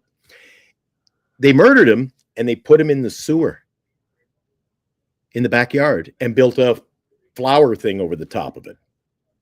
So Eric and I do this story just 10 days ago. 2 days later, Bob Kuban died. So talk about weird. Talk about that song, and then 2 days later, I'm like, Eric, Bob Kuban died today. Yeah. Wow. And then I turned around. If you also go on, if you type in Bob Kuban, Kuban, you know that headline? It used to be the news network, Headline News. Yeah. Now they play a show over and over all day. They play a show called Forensic Files. Yeah. And the Forensic Files, there's an episode entitled The Cheater. It's about Bob Kuban and the In-Men and how that. Awesome. How do you spell his name? Murdered. K-O-U-B-A-N? K-U-B-A-N. K what? K-U-B-A-N. Bob Kuban. Kuban. K-U-B-A-N. He's just the cheater. There he is. Okay. Yeah. And he just died, you said, a couple days ago? He died just end of last week. Yeah. Oh, January 20th. Listen to that tune, and then someday I'll ask you what you think of it. That's my kind of music. Bob Kuban. Okay. That's interesting. Yeah. When you said the cheater, an instant song, all these things pop in my head. Remember the song, The Rapper? They call him the Rapper. That's Donnie Iris. The rapper. He also had Oh, Aaliyah and dun dun dun dun. Love can rock you. Dun, Never dun, stop stop you. you. He's still alive. He's 77 years old out of Pittsburgh. Tunes. I saw him in call him the 2018 rapper. to a show. Donnie Love Iris. is like a rock. rock. You Oh, guys God, need to start a band together, man. That was so awesome, Donnie Iris. Well, finally, I'm going to take my Vicks and my medicine. And when I get up tomorrow, I'm heading to the studio and I'm going to play all this stuff. I get to play all day. Donnie Iris doesn't get old. Send us That's when the you know the link. music's good. It doesn't get old. Send us the link and we'll. Leah's good. I'll need the link. I like listening to old music. I have to go on to, what is it? Not what the heck do they call it in your car? Not Serious. You're looking better than Sirius a XM, and I have to right turn to to channel 7. I have to turn That's to channel 70s. 7, the 70s, if I want to listen to 70s. music. Okay. Otherwise I And on the I can't weekends find in it. Sirius Radio, if you go to the 7 or the 80s, they have the countdown, the top 40. From, they'll pick it. It'll be say- like, here's the top 4. It'll be Casey. Here's It'll the be top like- 40 it'll be- from be January Casey, 1976. yeah, year 77, they play all 40 down Yeah. It's pretty good. on Saturdays. So I listen to it. Well, I'm Yeah. glad we got a few people out there enjoying this. This was I think we were ending our basketball about 2 hours ago. 1:30. Yeah. No, 1:30. Oh yeah, that's right. It is. It's. I heard that. it's 3 I threw you on after our show. We went 2 hours. I went, Jesus, he's still on. So I put you on. I heard you go. It all started with, I got to go to the band and shut the show down. And now it's an hour and 51 minutes later. Yeah, Yep. unbelievable. It happens. Well, guys, hey, thanks for being part of it, Glenn and Lou. Oh, I love music. And Lou course. knows his stuff, man. Good Lou was stories. throwing out band names. And I was like, just popping in the chat with, I said, oh, I know all those. Those are Yeah, great Lou bands. Lou knows his bands, man. He's out there. Yeah, I've you seen guys. a lot. Hey, hate me, Lou. I go up to when I spend a lot of time around town. That's my gig in Kyle San Francisco. Post the What? link. Can you have the link, and I could post so he could drop. I'll send it to you. Okay, So I'll send it Lou, to you. I go up to I always call it Cheech and Chong's. Class. Tommy's joint. Oh, Tommy's joint on Van Ness or Tommy's Yeah. Mexican? There's two. I go to Van They're Ness. both I on go to Gary. Tommy's joint. I love Okay, Tommy's yeah, the joint. hot brow. The food there is it's like Christmas dinner every day of the year. Cash only, remember. They don't take credit cards, but yeah, I go there all But the time. But they've got one of those wall-mounted jukeboxes in there. Oh, yeah. So I come in, it's like going to a strip club. I got a fistful of $1 bills. I do I'm it all the just time. feeding All the old music. places. Especially I'm the new feeding the jukeboxes music. where you can put anything in and they'll find it. So like you're like, Oh this yeah, thing, this one's like digital, and you type in as you type in the letters, it'll come up will the albums or slowly- songs. Yep. And Yeah. if you put an extra 50 cents, you can get the song up to the top. So you can Yes. right away. Oh, that pisses people off. I put in the money, but then I put in go to the top, and I put my 12 songs in. Yeah. And the You know, best for- is I'll for be in a $10 crowd. you get extra plays. I'll be in a place and it's like all young, and I go, "Who put this on? Good call." Yeah. And it'll be like songs they've never ever heard of. Like I'll play like a Tesla or UFO, Yeah. and I go, "God, another good one. Who's buy that guy a drink?" And of course, they're all my songs, And all the people Lou, are like, you were- "Fuck, Before What the I hell came is on, this? Lou. Before I come on, you were kind of talking with Dan about bands from the Bay Area. You know Yeah. a band that's never talked about that I play. Y&T. Oh, and Y&T. they're more like late 70s, early 80s Y&T. Yeah, I'm Summertime trying to Girl. think. But Of you know a course. band I play on my rock station quite a bit, and no other radio station in Canada will touch them? Eddie Money, Jefferson Diesel. Starship. Remember Oh, Diesel? Yeah, I was trying to Great think something we guitar. didn't talk about. Sausalita, Summer Nights. Sausalito, yeah.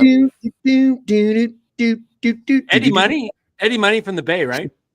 Yeah, Yeah, well, Eddie's originally on from New York, too. he was a cop, but then he sold his soul really to Bill Graham to become famous. But I just bought my 2 tickets to Paradise. Baby Hold On. Give me some water. So I just bought a concert today because they just announced, and I want my 80s tour. So I bought second row center. Paul Young. I don't know if you remember him. Seen him. Yeah. Seen him interviewed. Like 2 or 3 big hits. Wayne Chung. Seen them in November. Probably one of the most underrated bands, front singer of all time, doesn't get enough credit. And they had horrible management, but he was a former lead singer of the Babies, who is all great hits, John Waite, and then Rick Springfield. $120. Oh, I saw Rick in November too. That guy has got. He can still perform for his age. Plastic surgery. Holy smoke. I wanted to go see Journey there in March over in Highland, California, which is kind of near. They're at a place called Yamava Casino.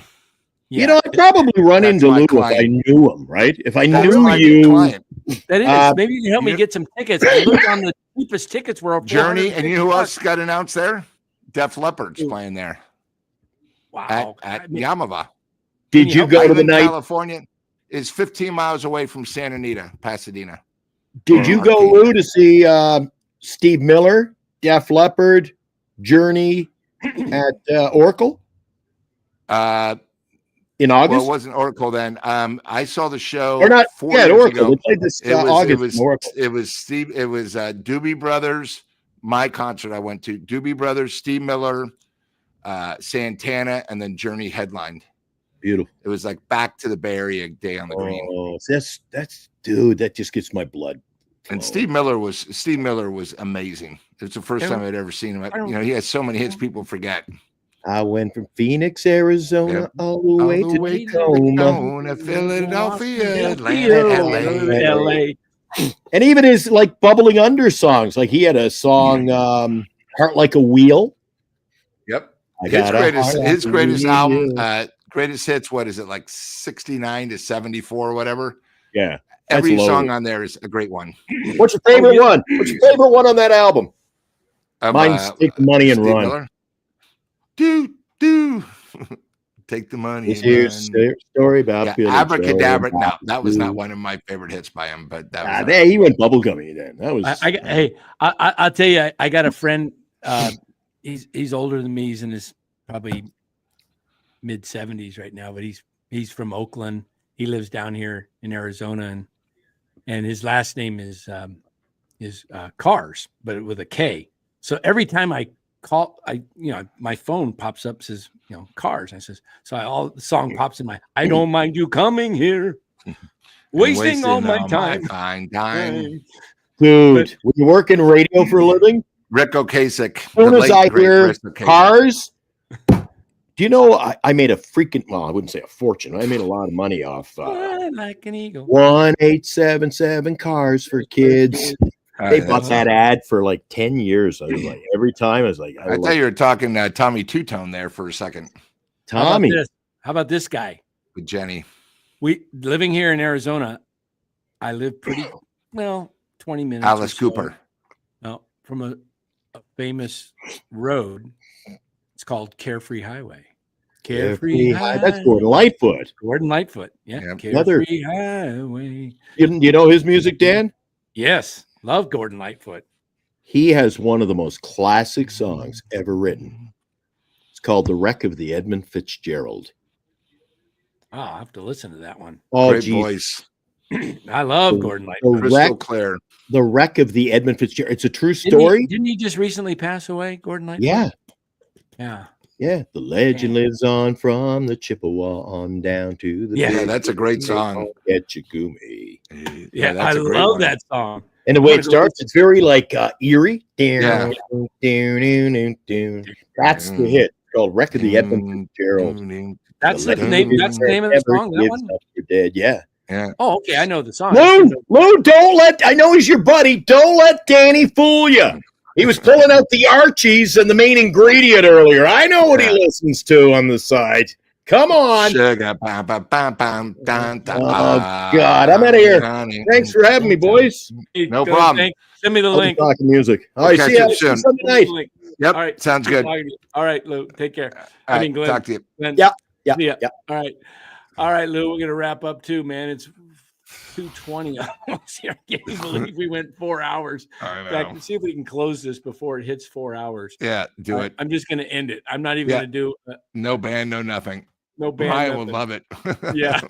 All right. We'll I'll talk to you, in the buddy. green room. See you in Yep. the green room. I won't add All you. right. See you guys. Take care. Thanks for watching. See you tomorrow night or tonight later.